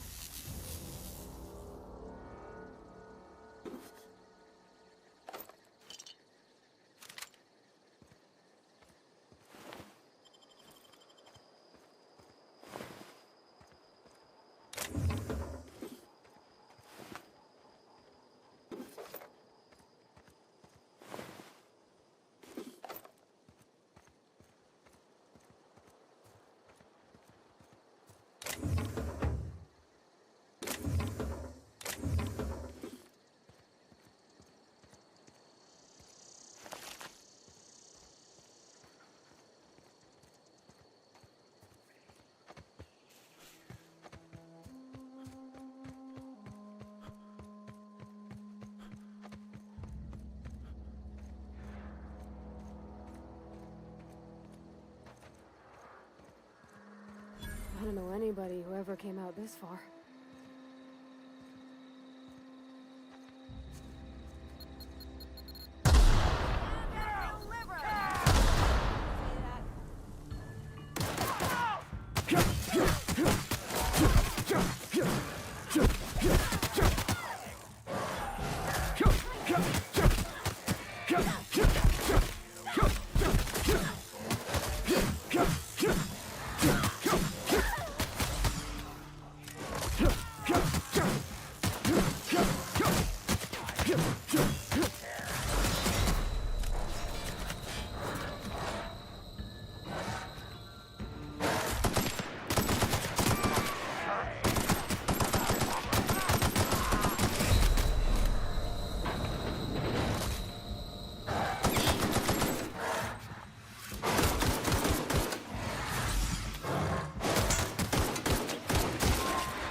Clever.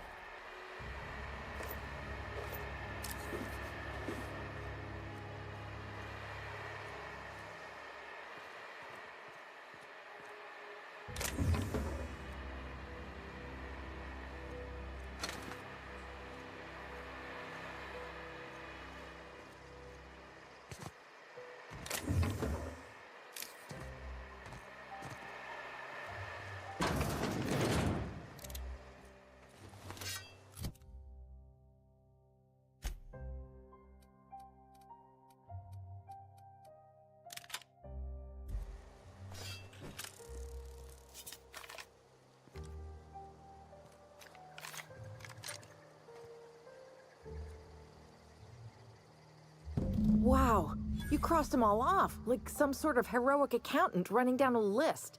Teach me your ways.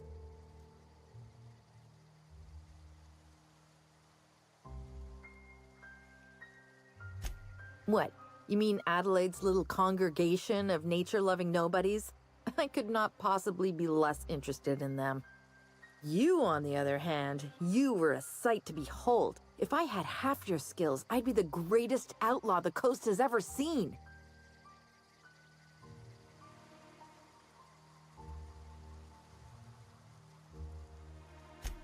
Why? Adelaide wants me back on garden duty or something?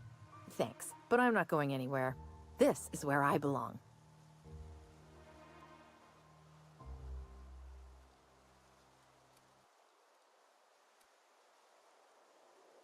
I doubt that. Nobody in that camp really cared about me. Wait, you're telling me he's got a copy of the Mass Marketeer? Why didn't you say so? I'll take my stuff and head on back, I suppose. Grace is gonna be glaring knives at me, so I've got that to look forward to. I'm great at clarifying. No. I insinuated myself into their company, see? And they didn't seem to mind one whit.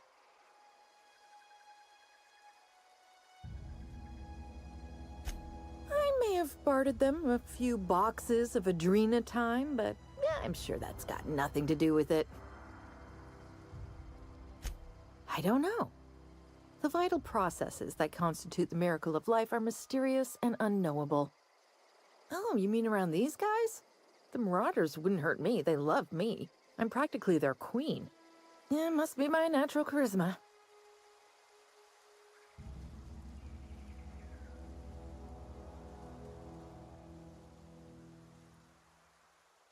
I got kicked out of Edgewater on account of falling sick with plague and stealing some medicine to treat myself. I'd heard some outlaws set up camp in the botanical labs. I decided to throw in with them, seeing as I always wanted to be an outlaw myself. Instead, what do I find? But a bunch of former workers camped out around a greenhouse. I couldn't just go back to the cannery, so I was stuck with them.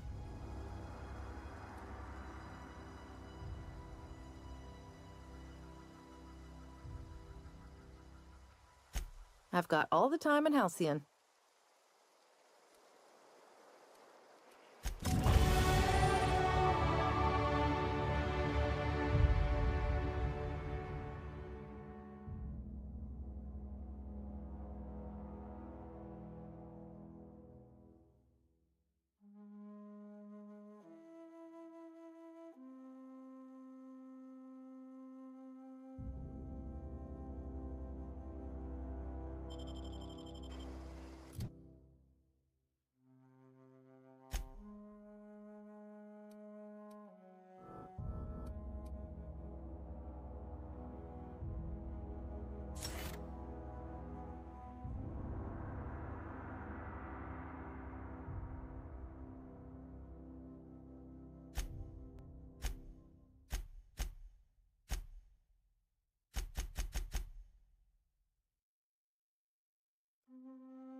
Hey, yo, what's up with the static, one?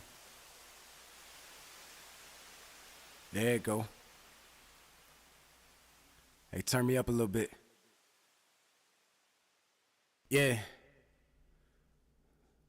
I got some sinister ways, dealing with sinister things. Ray-Ban frames, keeping the top in my aim. I feel drained, running from money and fame. Don't feel pain, don't got an emotional range. My mind is damaged, I guess that's how I manage to eat a track when I'm famished. No crumbs, roll it up, I want the smoke with no lungs. I'm climbing up, get to the top with no rungs. I'm burning up, I'm like a star with no sun. I'm in a time crisis, but you never heard nothing like this. Taking over the country like ISIS. Flow cold just like ISIS, you niggas trash. I'm wondering what the hype is. They on but then they off like a light switch. Electric bill overwhelming these niggas on night shift. Every single track I make, these niggas scratching their heads like he ain't really just write this. Cats lose one of their lives trying to get closer to my chick, cause I keep it on my hip, in their heads like a psychic. You gon' need Batman and a couple of psychics. Bitch, I'm Gotham's finest. I stole the Batmobile and drank a fifth of Henny. Now I'm driving through the town, swerving, hitting these fucking fire hydrants.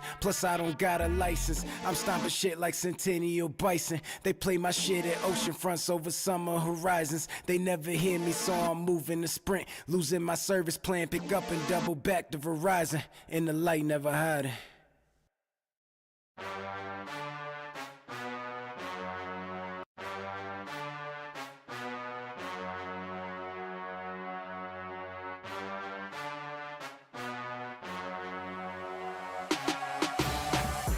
I've been in them streets like a stop sign. You say you in them streets, boy, stop lying. Whole team full of winners, we just doing fine. All I hear is F12, but y'all dropping dimes. Y'all need to cut it like scissors. Hop out that whip and they know that I'm tripping. You can't get this kind of sauce, not with your dinner.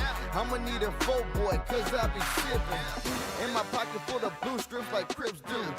Y'all say y'all getting money, but y'all rent due. I just spit the bag for my chain too. They know I'm getting money when I fall through. You know that I'ma get it every day, boy. I really grind for that bag, boy. In the South, we don't play, boy. You see my watch, that's that big, boy. You know that I'ma get it every day, boy. I really grind for that bag, boy. In the South, we don't play, boy. You see my watch, that's that big, boy. That money do some things, but that power better. Self-made, self-paid, I can do whatever. I've been in them trenches, I've been staying busy. I really know some killers, they been waiting for business. I stacked it to the ceiling, I ain't going broke. I came from the bottom, yeah, that life rough. But I made it out to the man above. This is the life that I dreamed of. You know that I'ma get it every day, boy. I really grind for that bag, boy. In the South, we don't play, boy. You see my watch, that's that big, boy. You know that I'ma get it every day, boy. I really grind for that bag, boy. In the South, we don't play, boy. You see my watch, that's that big, boy.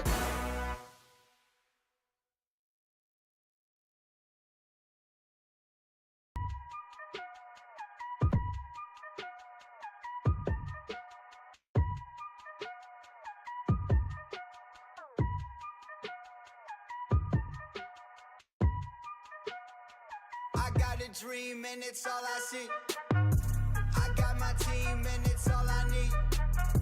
I see them hating and it's fine by me. Fine by me. See them hating and it's fine by me.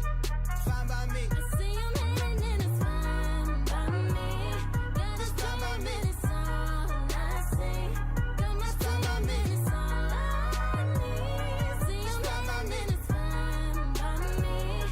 It's fine by me. Yeah, haters know I get a lot of. Wait, hold up, shit. Haters know I got a lot of. Wait, hold up, shit. Haters mad cause they get nada.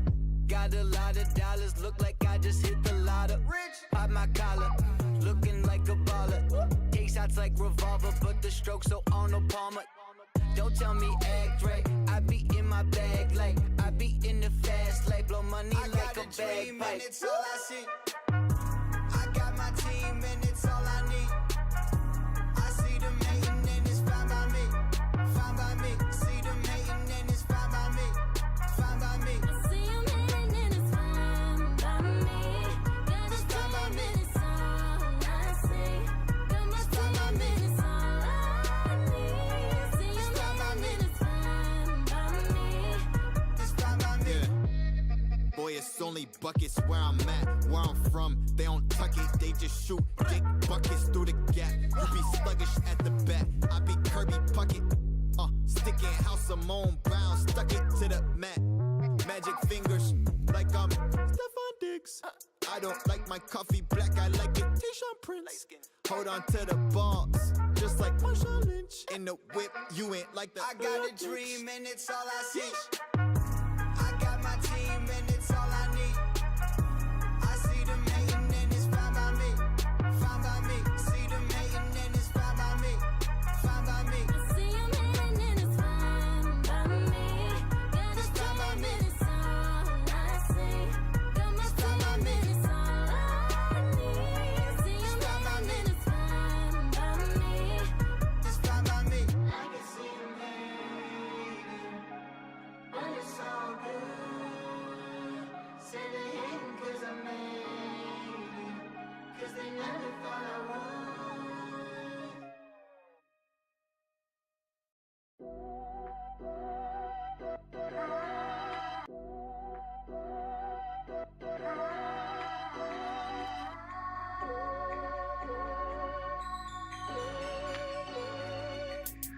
I always knew I'd do it different since the day I started. When I was spitting all my lyrics, all I know is heartache. I need a medic who can feel so empathetic when I'm calling 9099. My list of fucking problems, take out those zeros 'cause I'm powered by a nine. And my favorite color's Nero, but I'm looking for a star who can shine away the pain that is coming up with this age. As I look back and I say, where did it go, why did I waste it?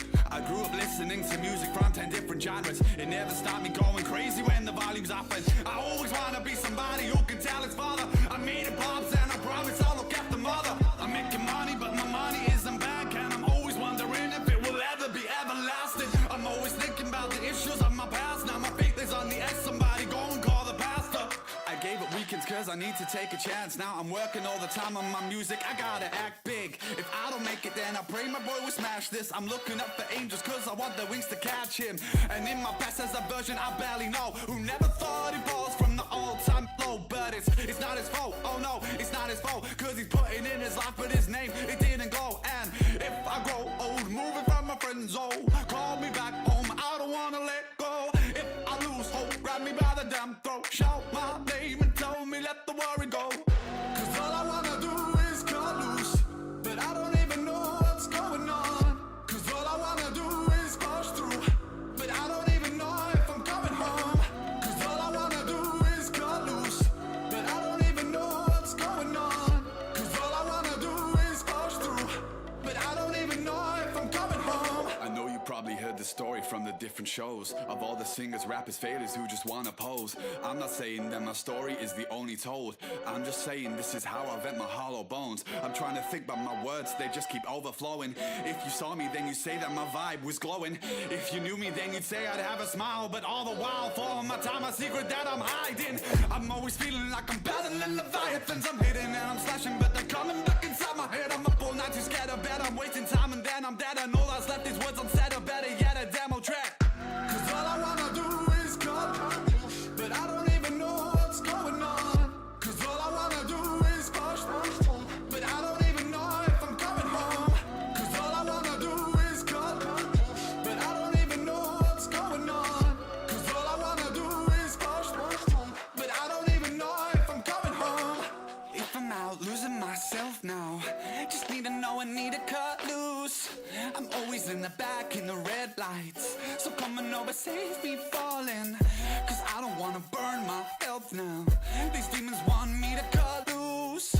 Tell me that these visions are okay, and when I'm fucking am I loving or just pushing them away? It's hard, so gotta get my body and soul in my torso. Found that this world left a hole. I gotta hope you're something that will take me and hold all the pieces falling from my struggling hope. I'm singing each.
Yeah, yeah, I just wake up and go get it.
What is it? We didn't always get along, but I'm glad to know she's safe. What happened, anyway?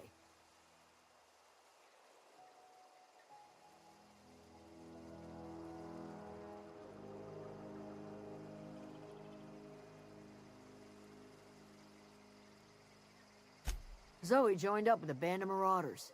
Zoe. The same Zoe who doesn't know a barrel from a trigger. Well, I've heard stranger things. You pretty much did my job for me. Least I could do is pay you for your trouble. Let me know if I can do something for you.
If you could see your way to getting us our power back, I'd appreciate it.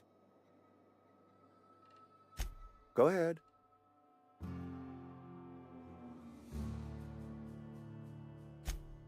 It is my job to keep two eyes on my town. I am the steward of this place, and this is my watch post.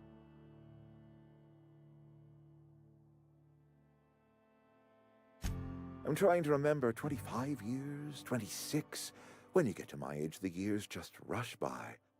You stop counting altogether. I remember looking out this window and seeing the veils spread out from horizon to horizon. We were a sprawling town. We were booming. Times change, people change, but the veil will always be here. Spacer's Choice will always be here. Our work won't ever end. I take comfort in that.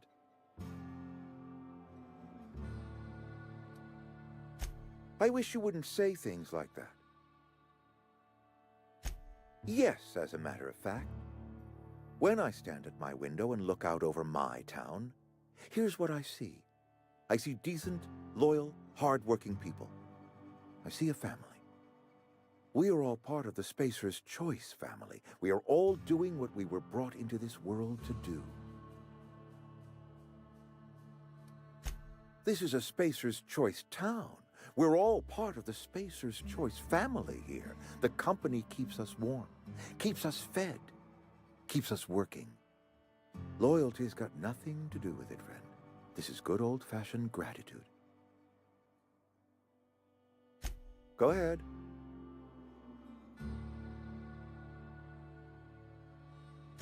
That you are not one of us may work to your advantage.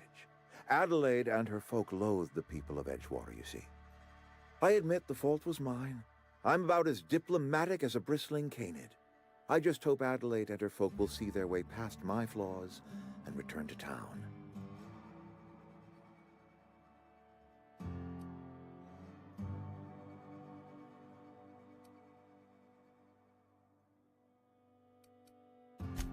I must. The burden of leadership is responsibility. If my workers walked out on Edgewater, then I have failed them. Yes, we have lost good workers to desertion. We have lost even more to plague. But it is why we must square our shoulders and carry on.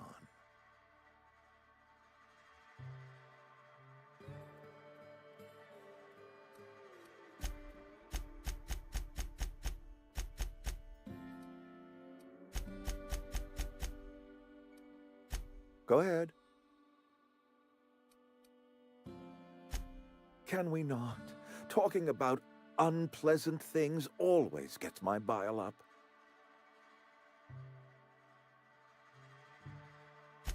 Show up to work, put in your hours, wear a smile. Problems of the body come from problems of the spirit. Work improves the spirit and fortifies the body.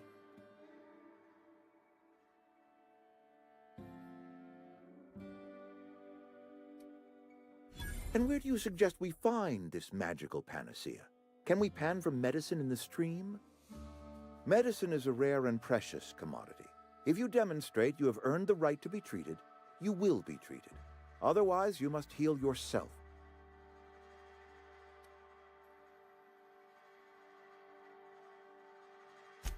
If I had enough medicine to treat everyone who fell sick, I would, but I don't. I can't save everyone. So I have to choose.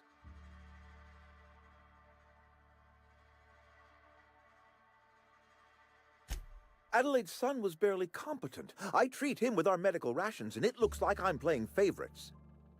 Now, I will not pretend to understand the suffering Adelaide must have felt on account of losing her child, but she is not the only one to have felt such suffering. I wish she had stayed with us. Adelaide left us when we needed her most. That I cannot say. There was no moment when the plagues began. Disease always lurks on the fringes of society, waiting to infect the idle and the lethargic. But in the last 10 years, the plagues have become progressively worse and increasingly frequent.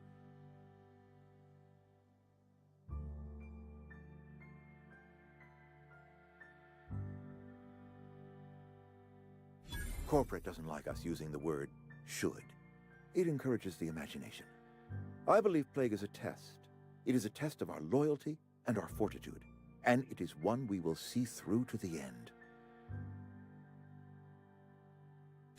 Go ahead.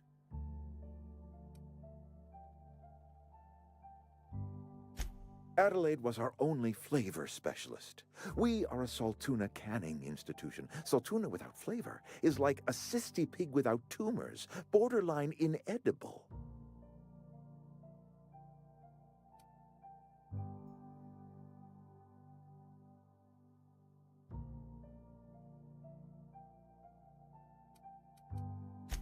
Begging your pardon, Saltuna is a staple in the diet of any self-respecting spacer. Were it up to me, friend, I'd stack our larders with Saltuna galore. No other brand of Saltuna adds as much vim or vigor to the body's humors. But, and this is something we must keep between the two of us, Saltuna is hard to come by, what with being a species indigenous to the seas of another world.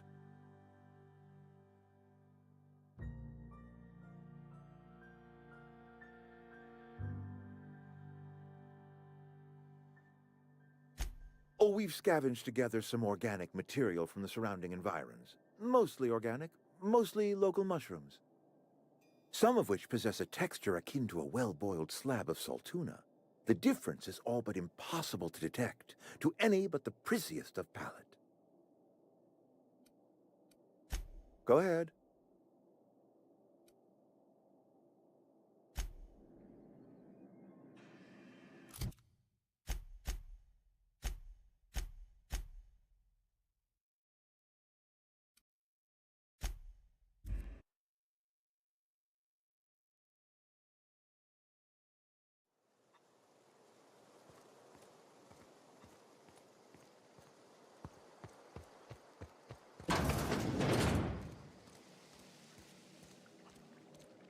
Oh, gosh. I'm listening.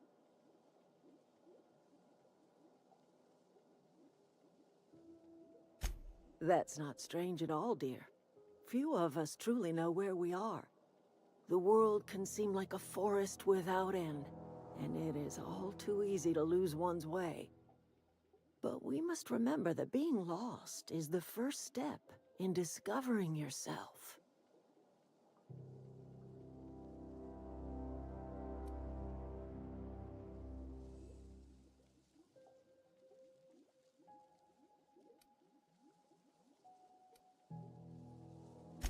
Glad I could help, dear. A sadness of the heart brings sickness upon the whole body. Are you not feeling well? Ought to lay your head down if you're running fever.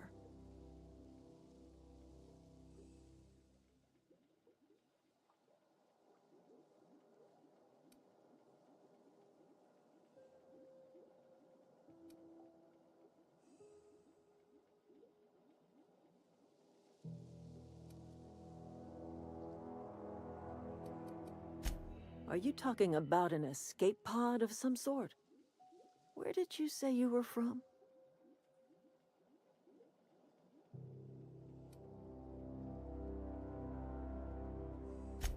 Is that a new settlement of some kind? I haven't kept news from outside the Veil.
wanted to poke around in here.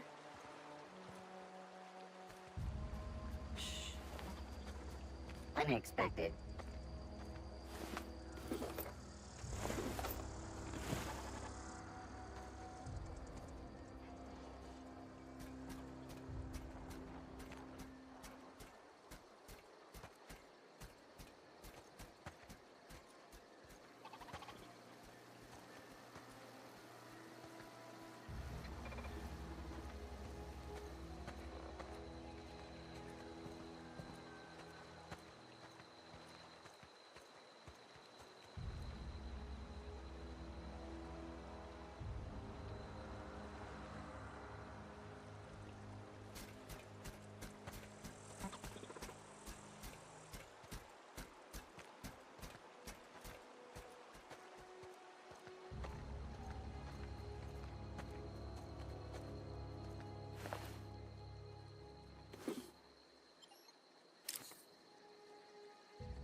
You're fast.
Oh. Here they come!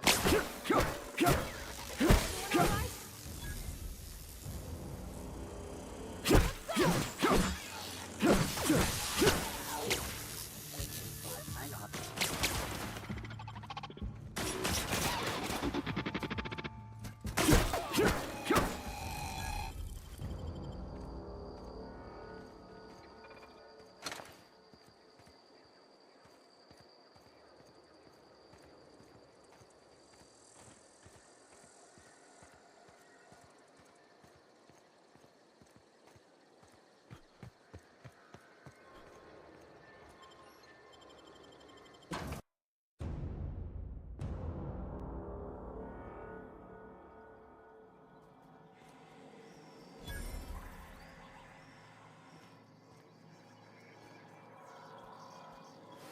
control room should be off to the right.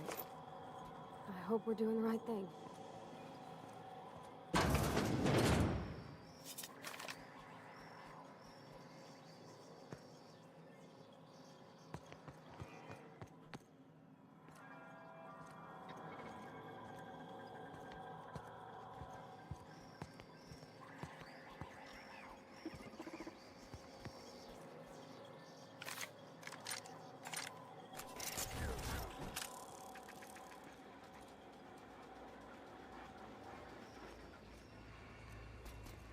System. Sweeping the area. No!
Processing.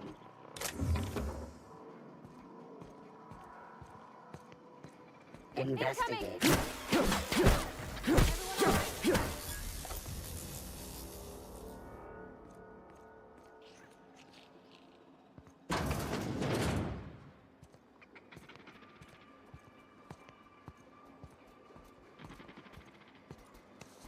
Unexpected. Here they come!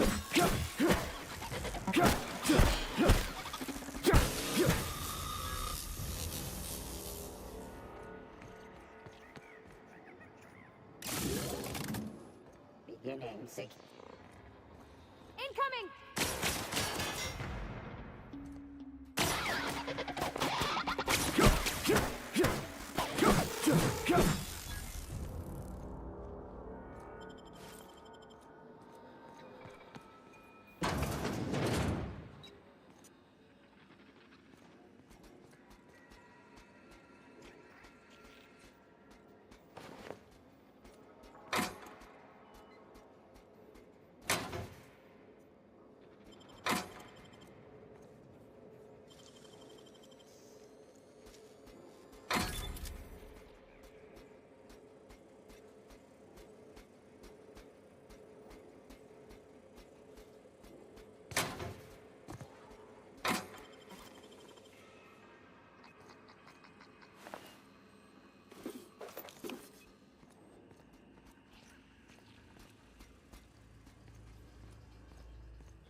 Not real. You're not real.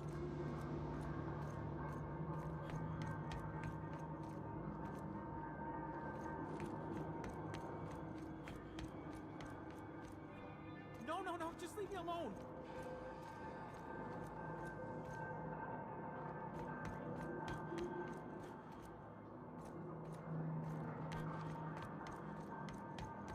Get away!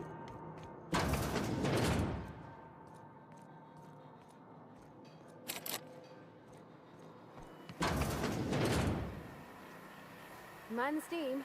You're liable to get scalded. Go away, Phantom!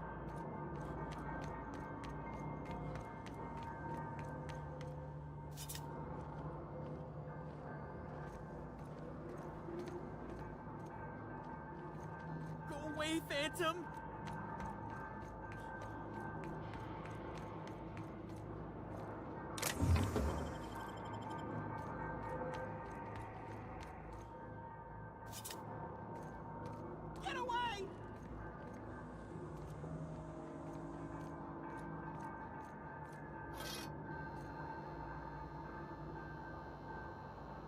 not real. You're not real. You're not real. You're not real. Get away from me, Phantom. Shoot. Scram.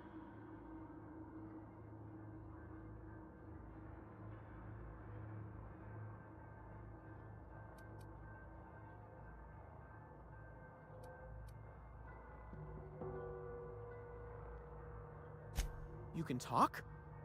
The Phantom's never talked before. I knew I shouldn't have eaten that sprat raw. See? See, Higgins? This is why you must always boil your sprats before ingesting.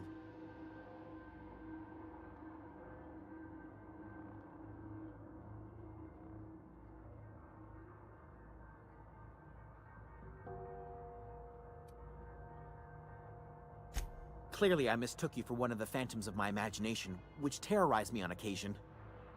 Chester D. Higgins. The D stands for definitely not insane. I use it as a reminder.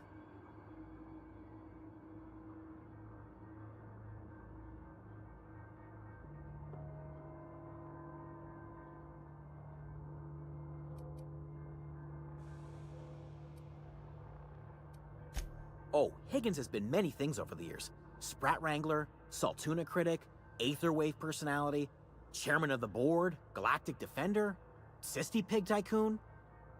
I've come a long way for someone who started off as a simple engineer right here in this plant. I specialized in automechanicals, drones, sentries, repaired them, maintained, upgraded, did it all from my old workroom just over in the next section.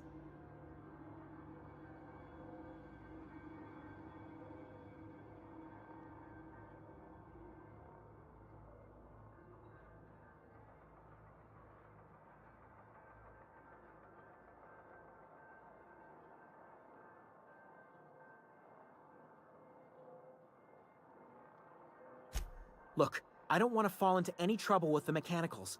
If they wise up to our plans, they will come for us. With prodding irons.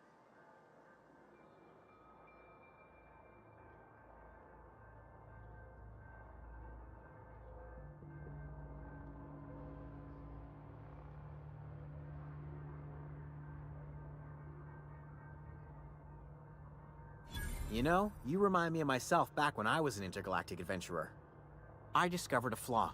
Their hostility levels were hardwired to maximum. There's no changing that, but you could rewrite their targeting protocol so they attack each other instead.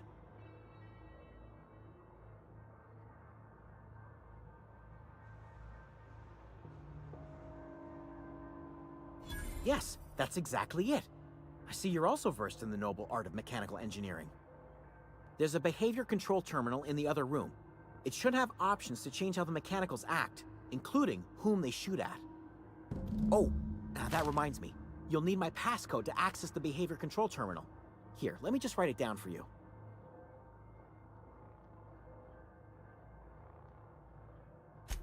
Funny thing, I was working on a logic module just before the mayhem started. Security chief found me and confiscated the logic module. The tail. Definitely start with the tail.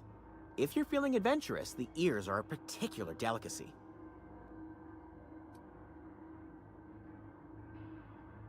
Jimmy'd opened the vending machines. That lasted a good couple of months. Eventually, I had to resort to more unconventional means of filling my insides.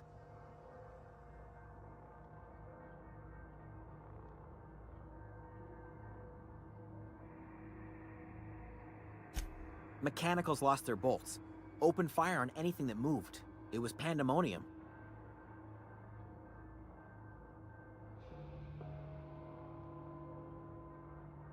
I was on cleaning duty at the time. My old boss had me scrubbing pipes when the killing started. So, as usual, I missed out.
System update. Searching for unauthorized.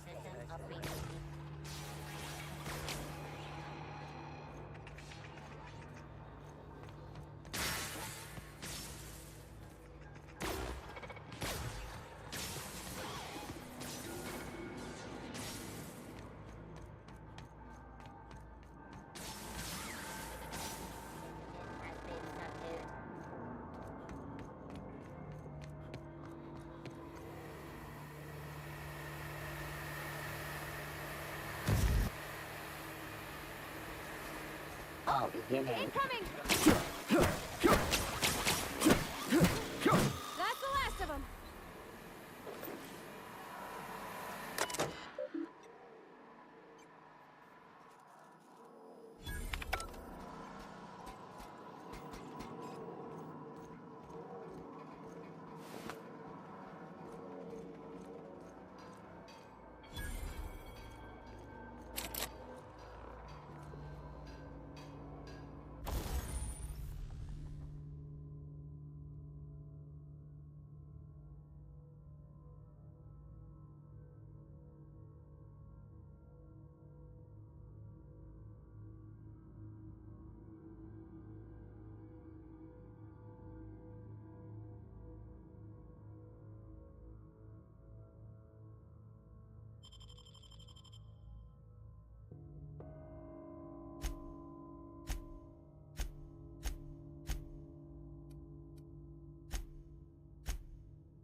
Unexpected. Here they Maybe come!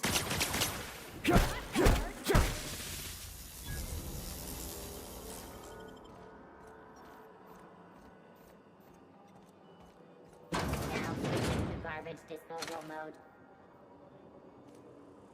Unexpected noise identified. Security. Watch out!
Once we do this, there's no going back.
Hey, mister?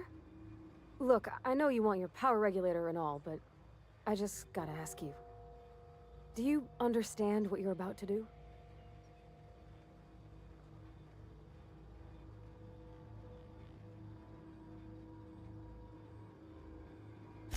I don't think you should cut off Edgewater's power. I think it would be cruel. I'm sorry. That just sort of came out all at once. Edgewater's hurting. We've been losing workers year after year, and corporate hardly ever sends replacements. There's barely enough Saltuna to fill our bellies anymore. But the town's got some good people in it. Decent, hard-working folk just living their lives the only way they know how. They don't deserve to be punished.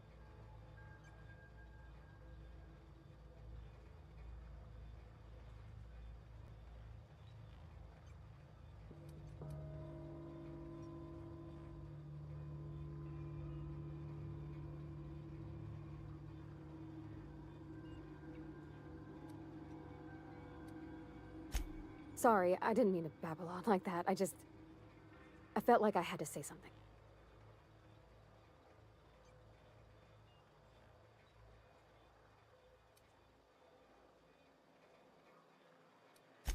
Really?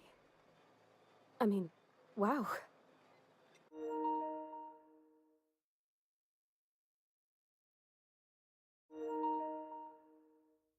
Thanks.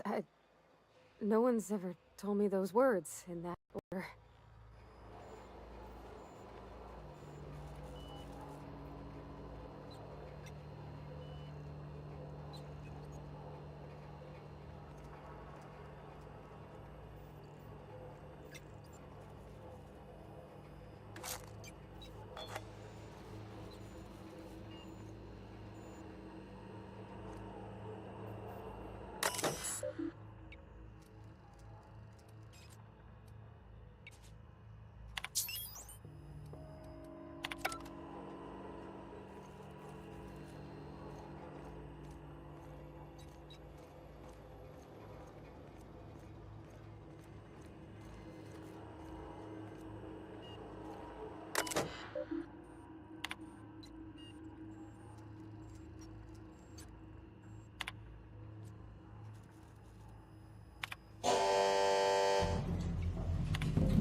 I think you did the rightest thing you could sending the power back to Edgewater. A lot of people would have suffered otherwise. People I care for, even if they ain't care much for me.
Gotcha.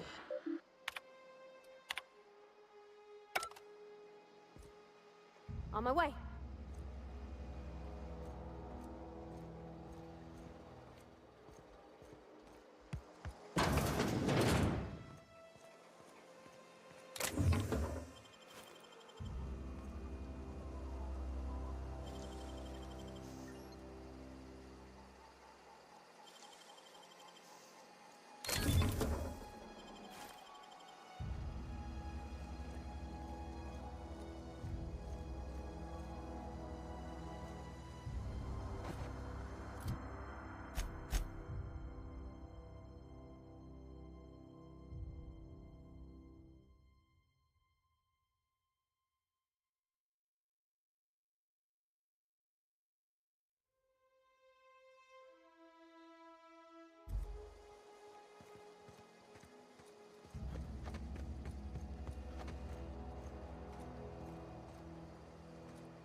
Keep your wits about you, friend.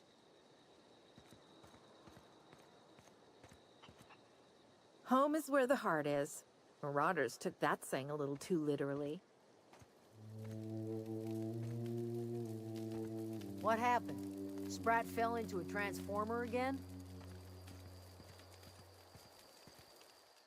I don't know what you did to talk some sense into Zoe, but I appreciate it.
That's the thing about growing old. Your eyes start to fail. Elsewise, I would have seen you for the snake that you are, chopped you into pieces and roasted you on a spit. This is all you're doing. Cutting off my power, killing off my garden. Without refrigeration, my food will spoil, and my flock will starve. I want to ask you this in private, away from the eyes of my flock, so they do not see me lose my temper. Tell me, why did you do it?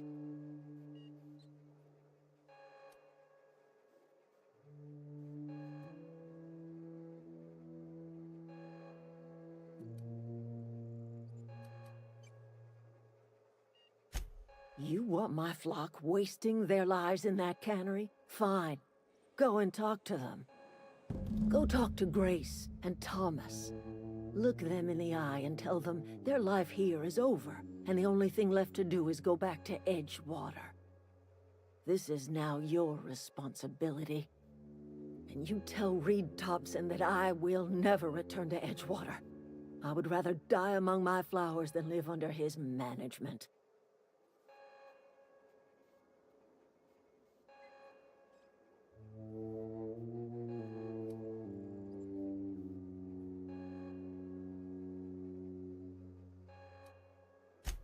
You offering to cross Reed off, huh? This some sort of twisted reparation for what you've done? Or you just looking for a chance to sow some chaos? Kill Reed if you must, or talk him into leaving if you can. He and I are not sharing the same four walls together.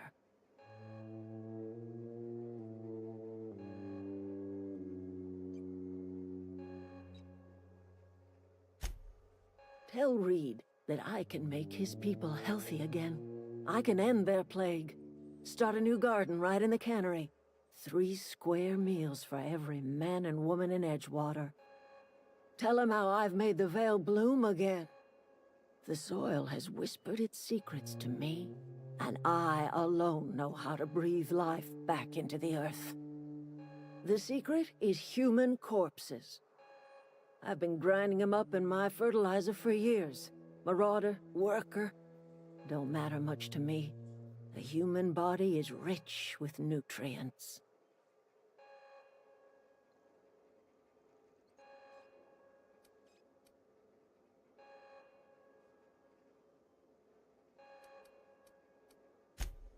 I have got a means to cure the plague, and I will not share that cure until Reed leaves town. Those are my terms.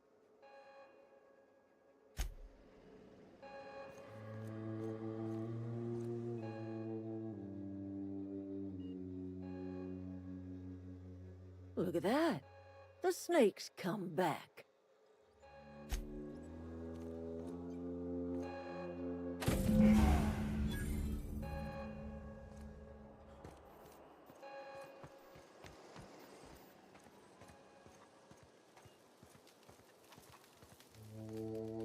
Marauders can't see us in the dark. Wild canids, on the other hand.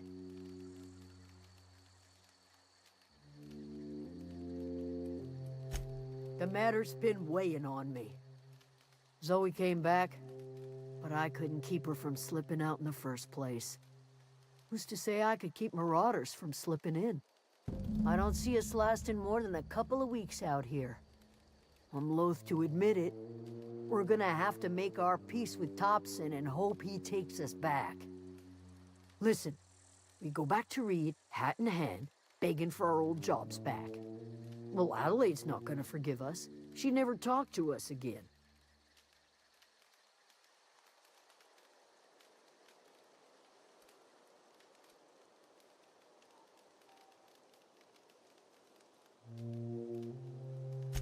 Sure, suit yourself. I'll be here.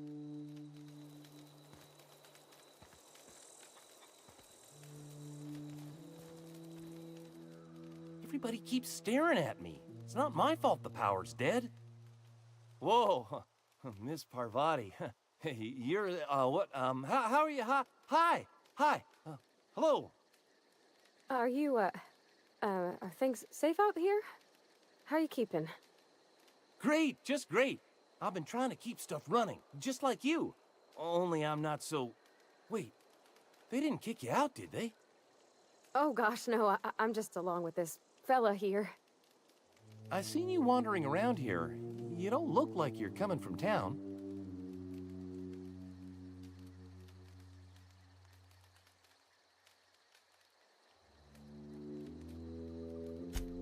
Sorry, I just wasn't sure if you were from town or if you were one of us. Something's been chewing at me, you see. Fact is, I've been, well, lying. To everybody here. Camp thinks I'm a mechanical genius, but I couldn't fix a busted chair. I'll take all the help I can get. I set my mind to learning the craft of the engineer, you see. I want to make something of myself. You ever heard of the Young Spacer's Guide to Mechanical Engineering? Comes in a set of 3. If I had my hands on one of those data pads, I could teach myself the ins and outs. Those are good. My dad kept a copy with him when he was working in the cannery. I know the old community center kept a copy. Should find another one back in town. If you could find me even one of those pads, I'd be greatly obliged.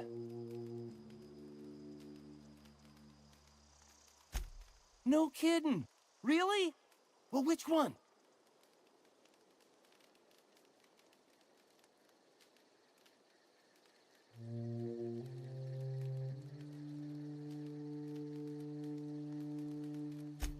The geothermal plant?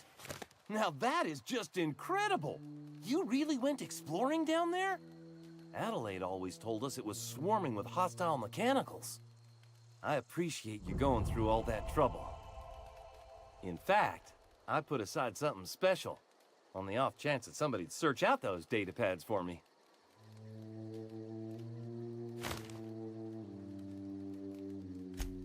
Sure, I'd be glad to take them off your hands.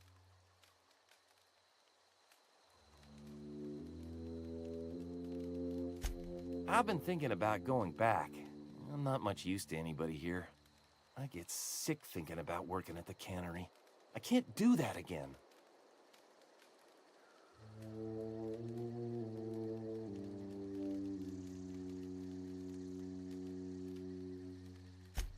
You know something? I think you're right. The town could use another engineer, and I'm on my way to becoming one. I could do a lot of good in Edgewater. Maybe even keep a garage of my own with a little workbench and my very own toolbox. It's just... Adelaide's never gonna forgive me. Not in 100 years. I go crawling back to my old life in Edgewater, and I'm as good as dead to her.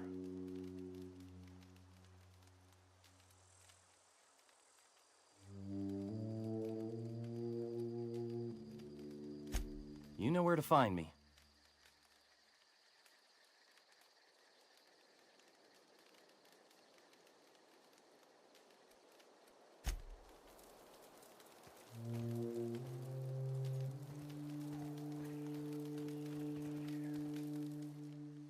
Zoe says she fought her way out of a marauder camp with her own bare hands.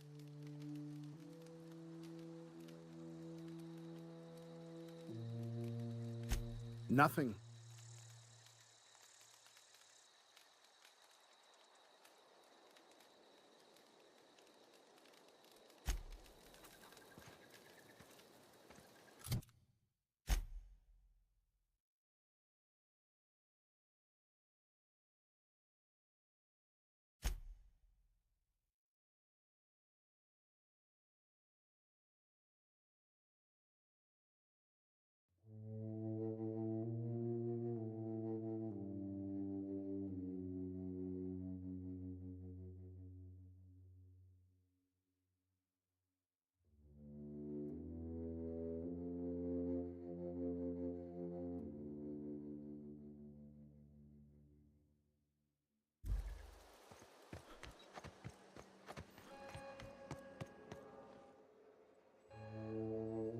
Look at that. The snake's come back.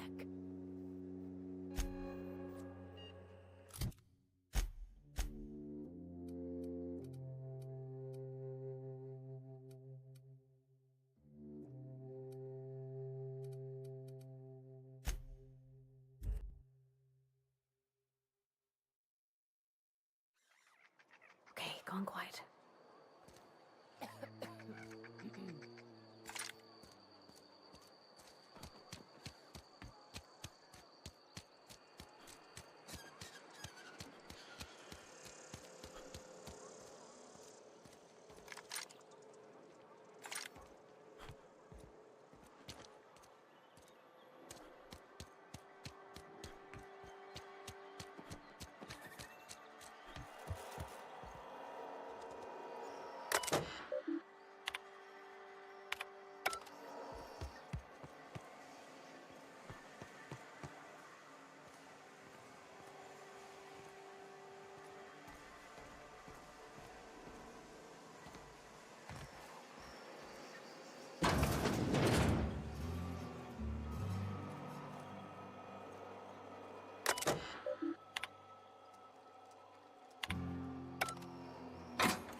What's on your mind?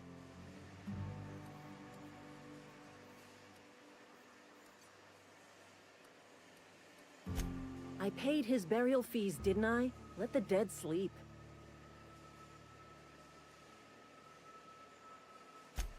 Didn't anyone ever tell you not to go rifling through other people's correspondence? Excuse you. Eugene's body and all rare earth minerals contain their... Never mind. I don't have to explain myself to you.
This is a fine day, friend. Power flows through our town like a cool stream of water. I trust Adelaide's people have seen their way to reason. So, when can I expect them back at their posts?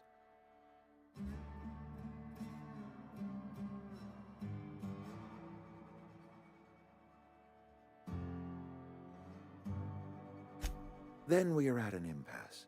Stewardship over this town has been entrusted to me by Spacer's Choice. I am not perfect. I have made my share of mistakes, but I have done my best for this town.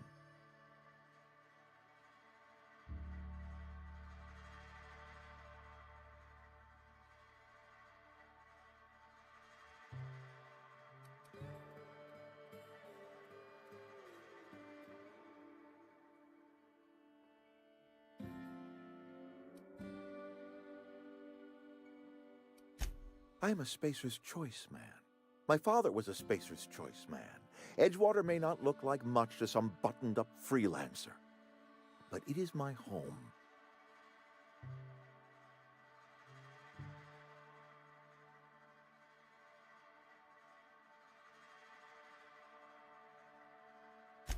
I don't believe you. Plague's a reality of life. Best treatment is a good work ethic.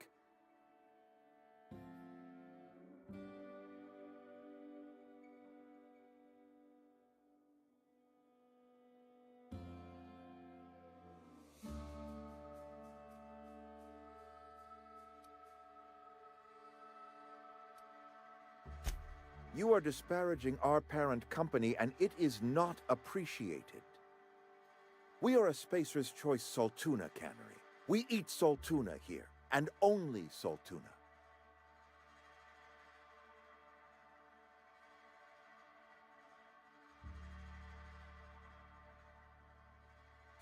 I don't understand.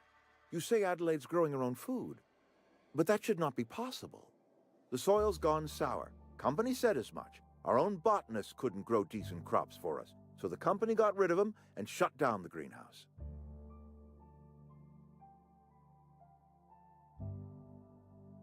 You'll excuse me for being skeptical. How exactly is Adelaide growing crops in barren soil?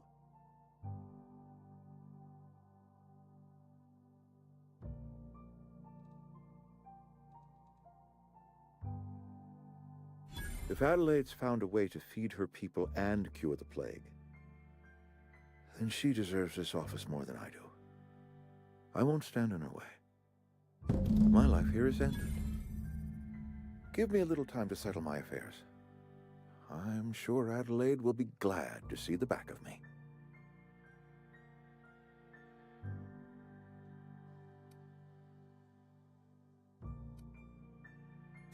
A couple months ago, I might have put in for a transfer.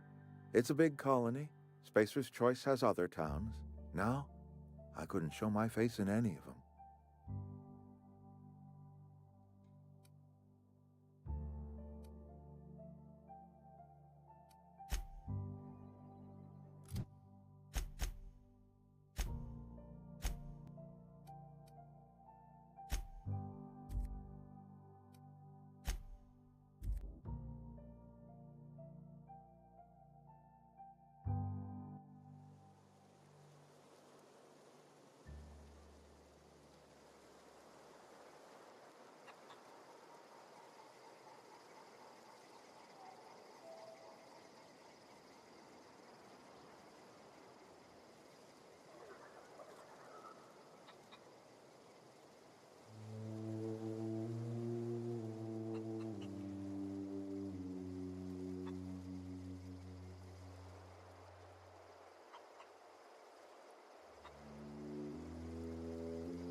Look at that.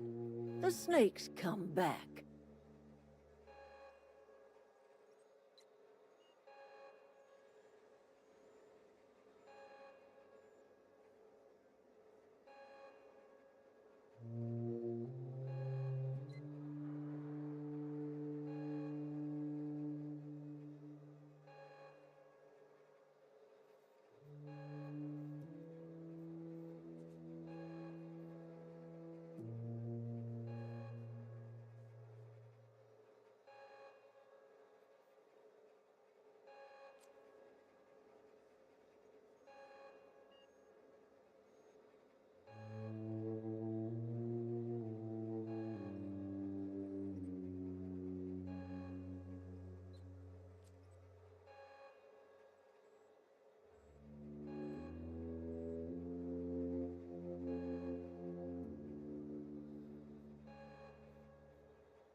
never thought I'd see the day that Reed Thompson abandoned his post.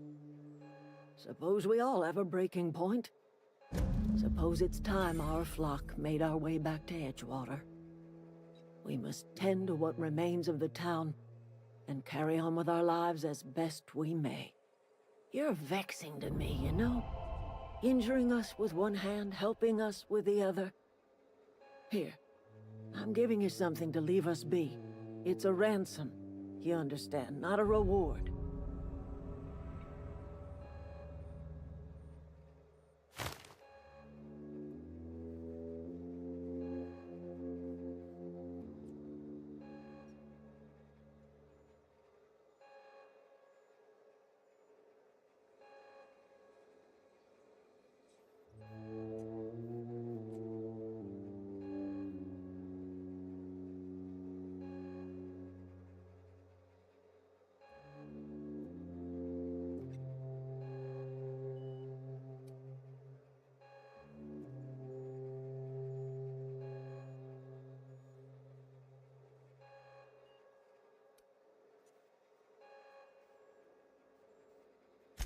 You telling me you did all this just to put me in charge of Edgewater? Stranger, you are some kind of twisted. I might turn that old cannery into a garden. Got ourselves a whole cemetery bursting with bodies. I need some time to gather my personals. Long walk back to Edgewater. Got a considerable burden to carry.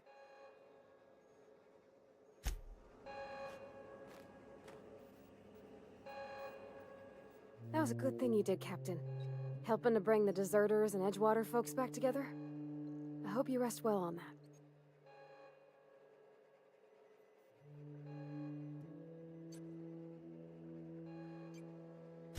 He's just interested in fixing stuff. He always used to follow me around, asking me to explain what I was doing. Like a puppy, kinda.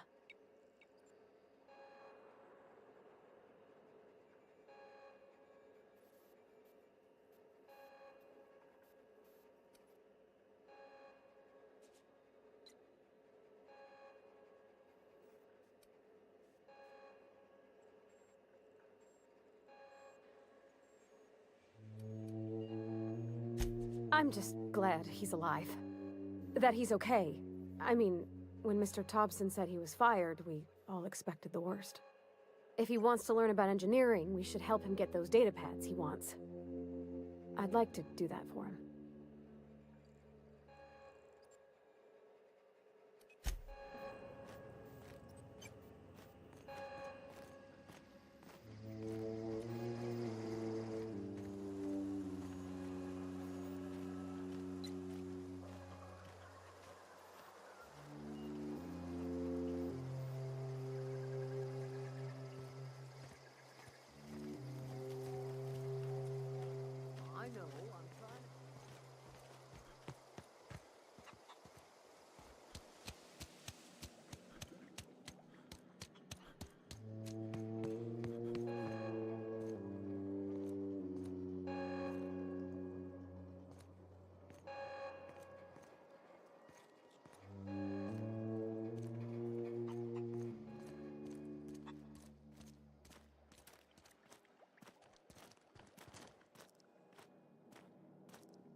Any luck finding one of those manuals?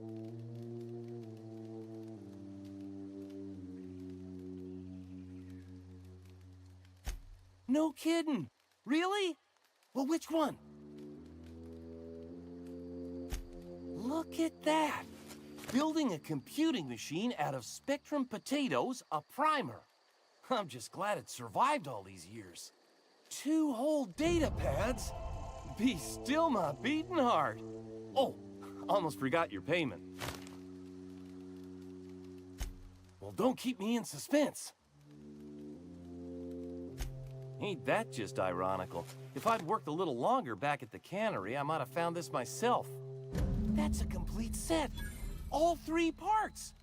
I'm gonna be the greatest engineer Halcyon's ever seen. Aside from you, Ms. Parvati, I swear, I'll do you proud. I'm glad we could help, Thomas. I've been saving something for you. Just a little contraption I found. Should fit right into your outfit.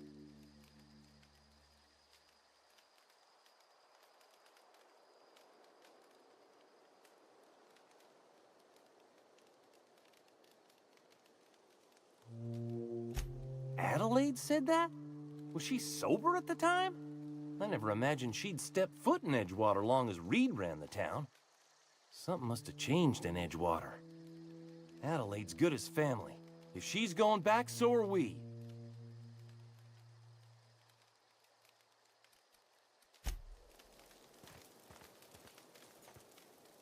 Never liked Reed much. Can't say I'm sorry he's gone.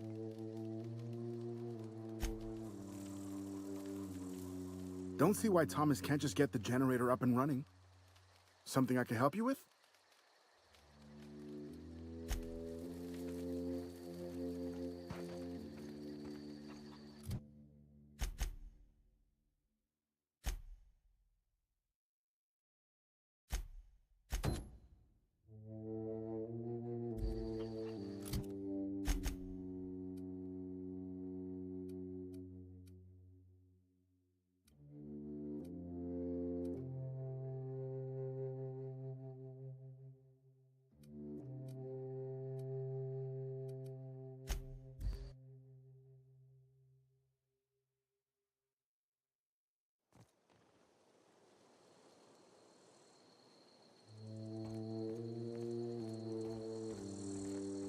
When I was little, we'd get freighters in every Sunday noon.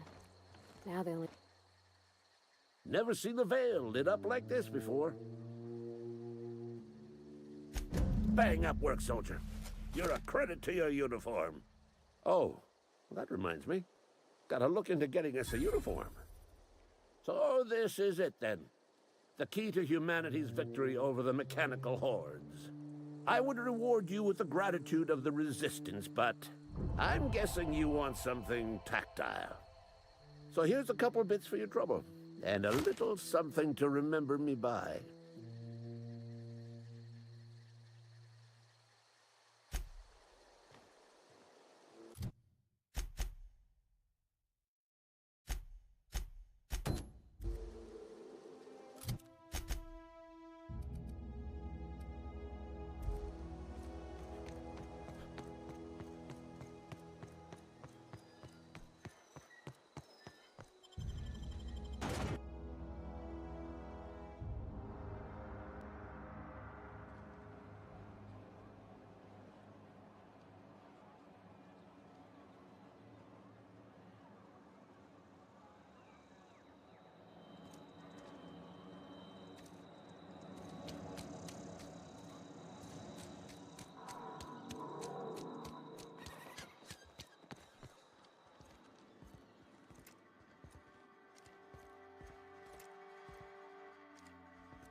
It's a fine new day in Edgewater.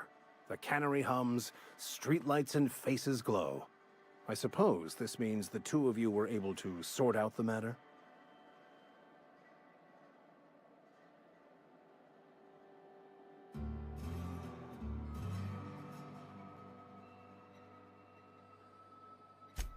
The greater good can be difficult to determine.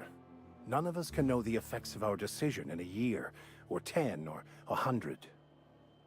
Take comfort in the fact that your choices are always, ultimately, in line with the grand plan.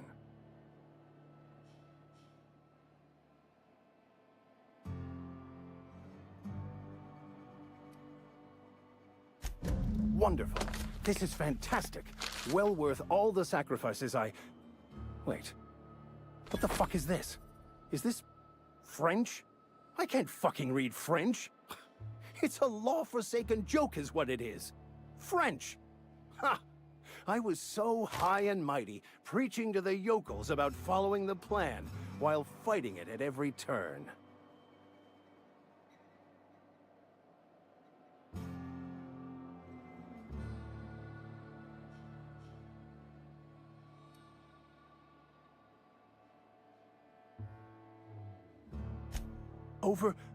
Overreacting? Do you have any idea how many years I spent in... No. You couldn't possibly know, could you? I've spent my life searching for the keys to unlocking the secrets of the universal equation that underlies the plan. I had hoped this book held some of those answers. I became so desperate, I even got myself assigned to this plague-ridden backwater to find the damn thing. All the time and suffering I've spent. Wasted.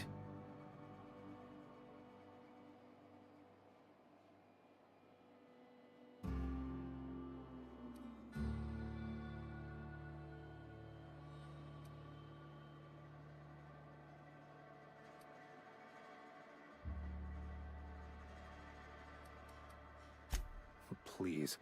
As if my life should have no greater meaning than proselytizing to a bunch of feeble-minded wretches. Nothing could be more excruciating than discussing the true nature of reality with people who have no interest beyond their next Aetherwave program. But that's neither here nor there. What I need to do now is to find a translator, obviously. But to do that, I'll first need to secure transport. You have a ship. Perhaps I could make myself of use to your crew.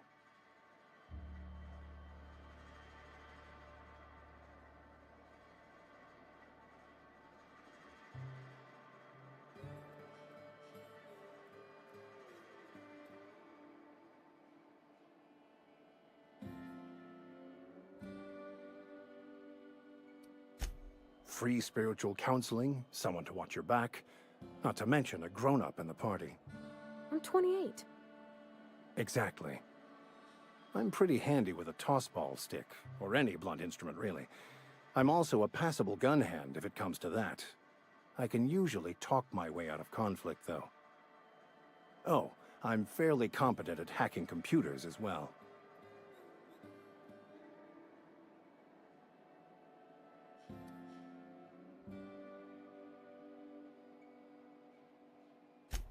Well, understanding computers is, though I admit I took it further than most. And I was quite the 32nd back during my seminary days. Left many an opponent bleeding on the field. Fantastic. I promise you won't regret this. Edgewater's gonna miss you. Folk here always had good things to say about their vicar. Thank you, Ms. Holcomb. I'll be glad for the change of scenery. And to leave this place behind. It is my esteemed pleasure to serve as your crew vicar, Captain.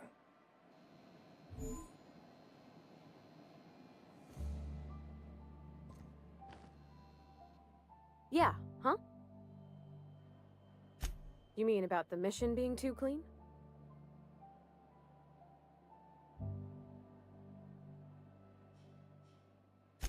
I know, but Vicar says the universe is a machine, that it runs by law. Real machines have gunked up oil, scratches, and worn bits. You can tell they've seen handling, been used by folk. The machine Vicar sees is one ain't never been run. It's not for people to live in. It's something on a museum shelf, under glass.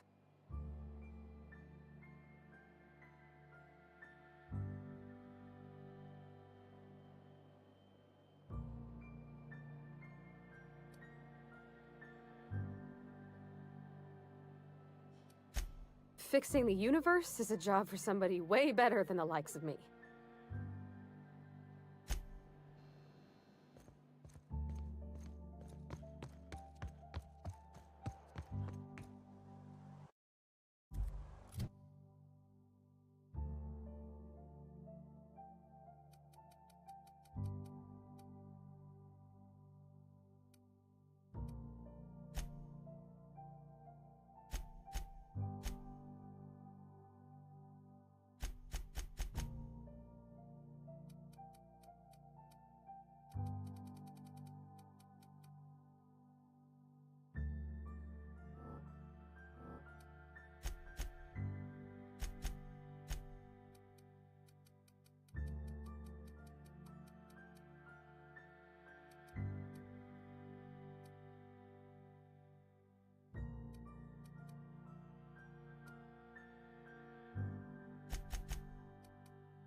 Is this your ship? Oh my stars, she is just so handsome. Does she have a name yet? What's her drive model? Oh, gosh. Listen to me babbling. When I was in Edgewater, I dreamed of flying on a real ship, working on a real engine, belonging to a proper crew. I'm the only decent mechanic Edgewater's got, but every time I think of going back, I get this sinking feeling.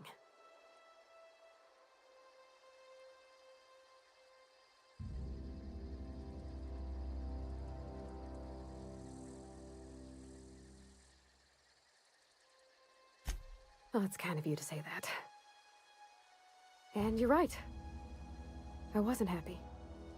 I want to ask you something, and you can say no. But can I come with you? I could tend to your engine. I know my G-valves for my catalyzers, and I can keep your ship singing. And if you ever need a pair of eyes watching your back, I can do that too. What do you think?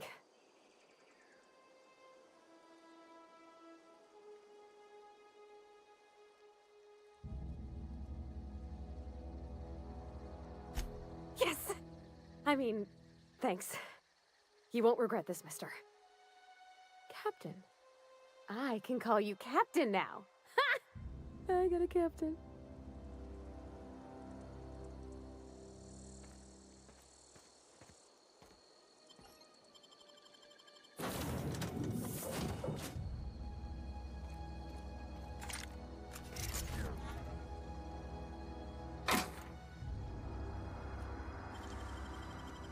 That was quick.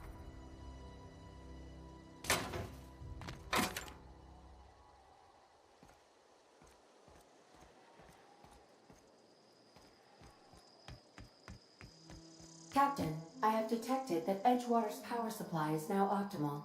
I applaud your willingness to invest your time in the local community. What can I do for you, Captain? Do you know how to install a power regulator? Outstanding, Captain. Your aptitude for engineering will prove invaluable in the event of another catastrophic engine failure. Our engine room is located behind you, across the cargo bay, up the ladders.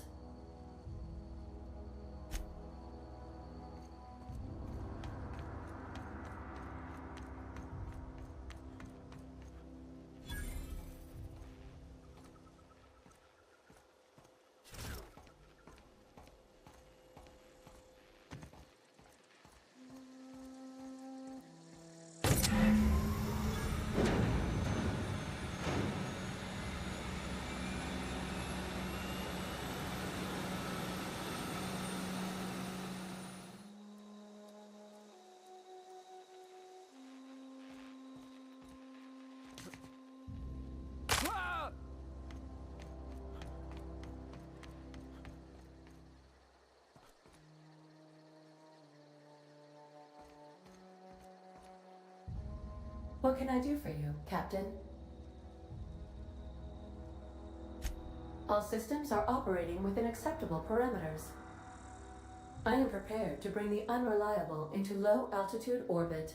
This should prove an adequate test of our flight capabilities.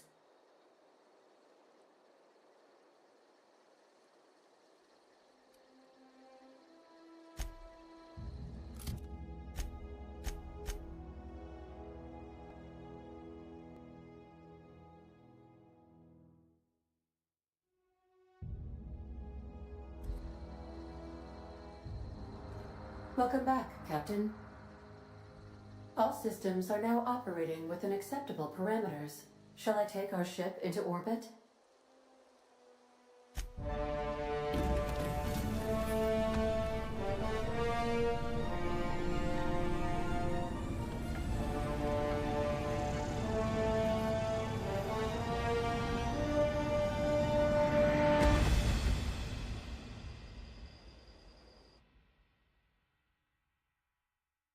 We have received a communication request from Dr. Phineas Wells.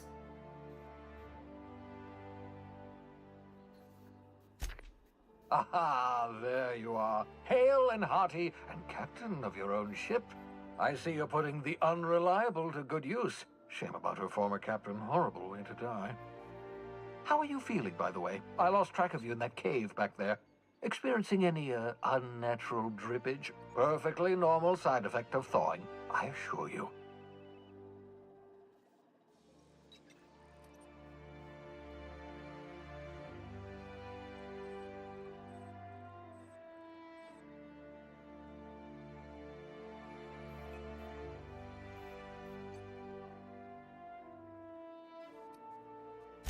Good, great, excellent. Let's move on. What you saw in Emerald Vale is happening all across the colony. Food shortages, lack of supplies, and basic necessities. We're dying. The chairman, the minister, and all their lackeys on the board are to blame. The Hope has some of the brightest minds Earth ever sent us. If we can revive the Hope's colonists, they can help us undo the board's mistakes. They can help us set things right. You need to get to Stellar Bay on Monarch. I have contacts there. They'll help me, help us, find the chemicals to revive your fellow colonists. Gladys Kelly, lovely woman, runs a cozy little black marketing outfit on the Groundbreaker. She can get you a nav key to land on Stellar Bay.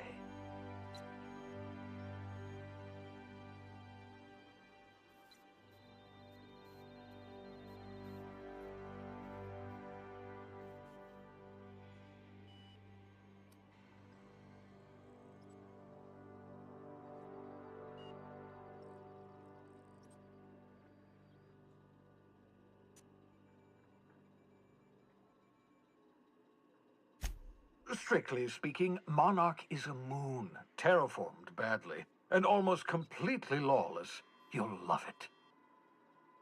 Captains don't fly their own ships, you see. Your navigation terminal handles the, navigation. Think of a nav key as a set of flight instructions. The board's been confiscating nav keys for Stellar Bay, so we must rely on unconventional means of acquisition. Hence, Miss Gladys Kelly.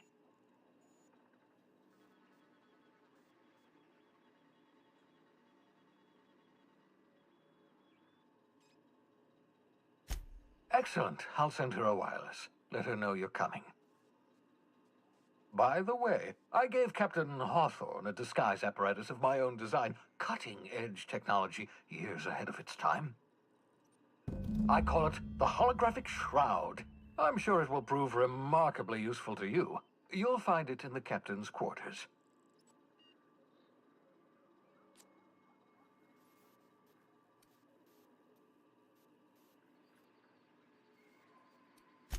Excellent. I'll contact you once you've found a way to get to Stellar Bay.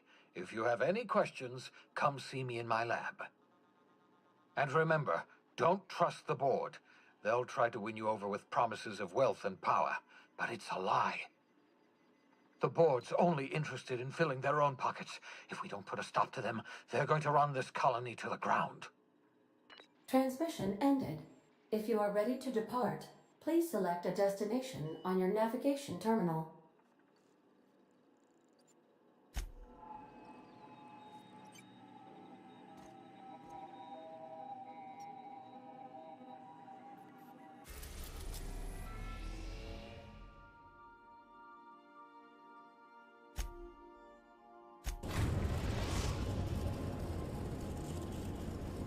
Destination.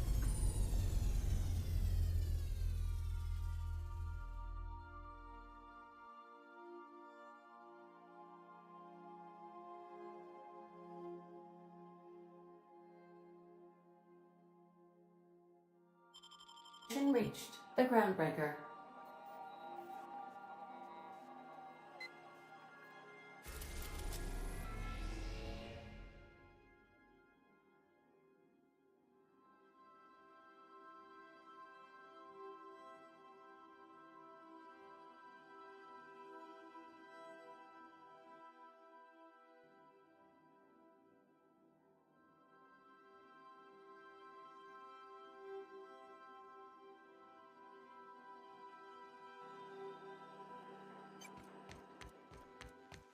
Can we talk?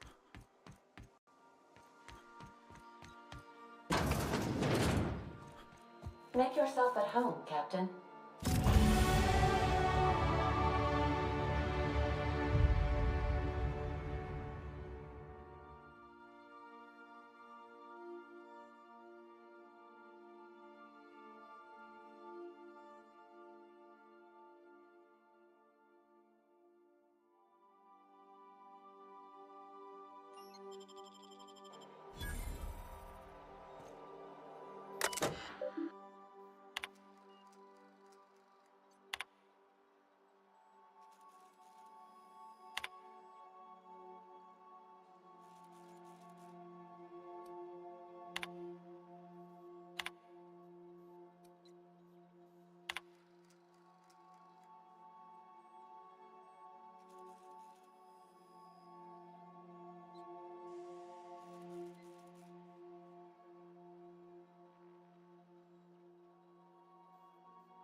Hey, Captain. I heard that Groundbreaker's got a real good engineer.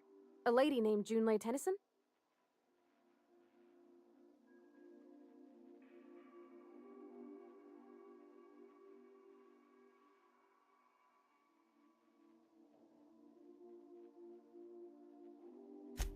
I was thinking that maybe I ought to meet her.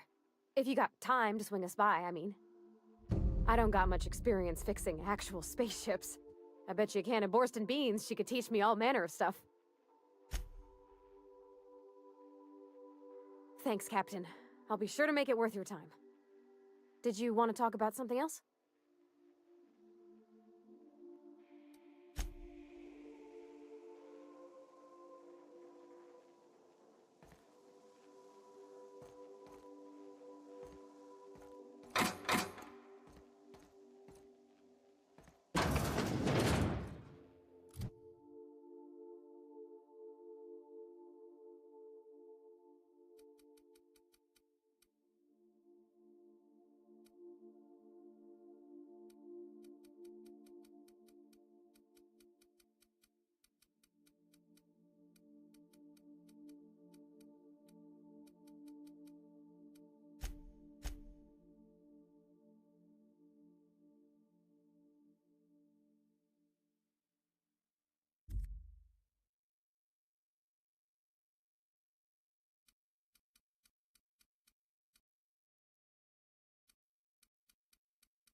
a dream and it's all I see.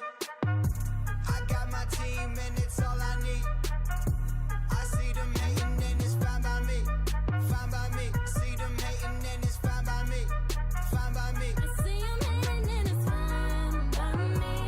Got a dream and it's all I see. Got my team and it's all I need.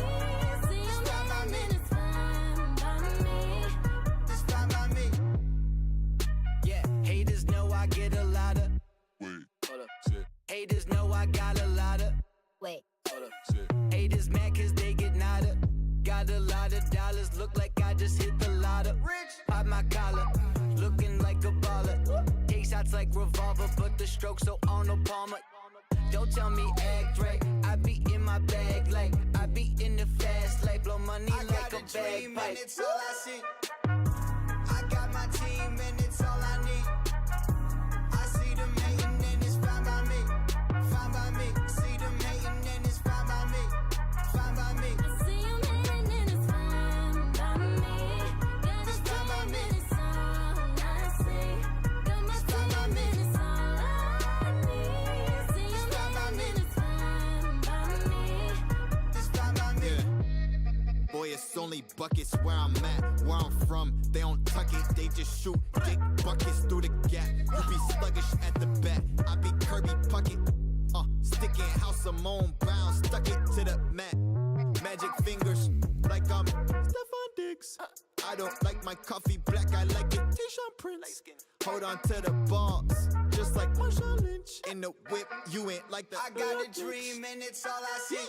I got my team and it's all I need.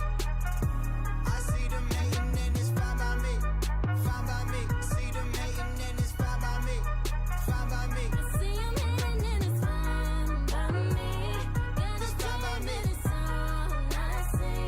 Got my team and it's all I need. See 'em hating and it's fine by me. It's fine by me. I can see 'em hating, but it's all good. Say they hating 'cause I made it, 'cause they never thought I would.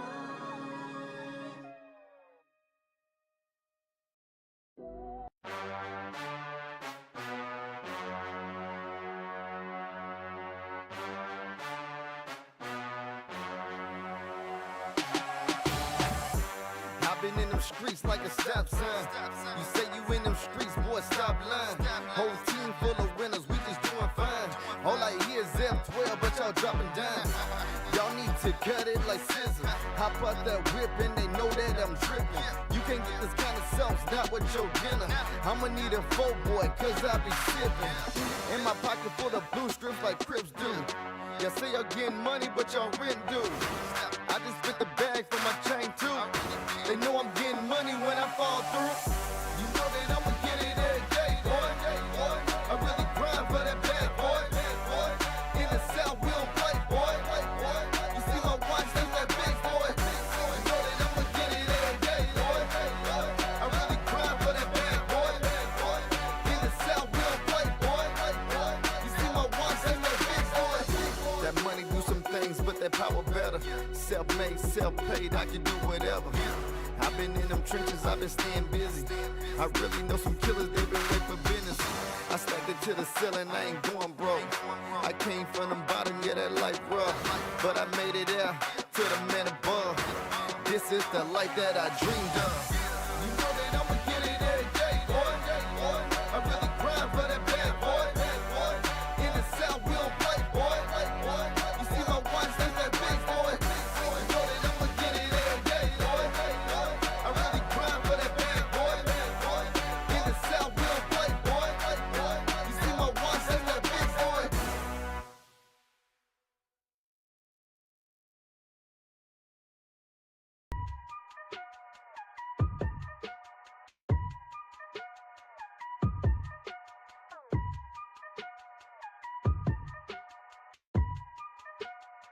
I got a dream and it's all I see.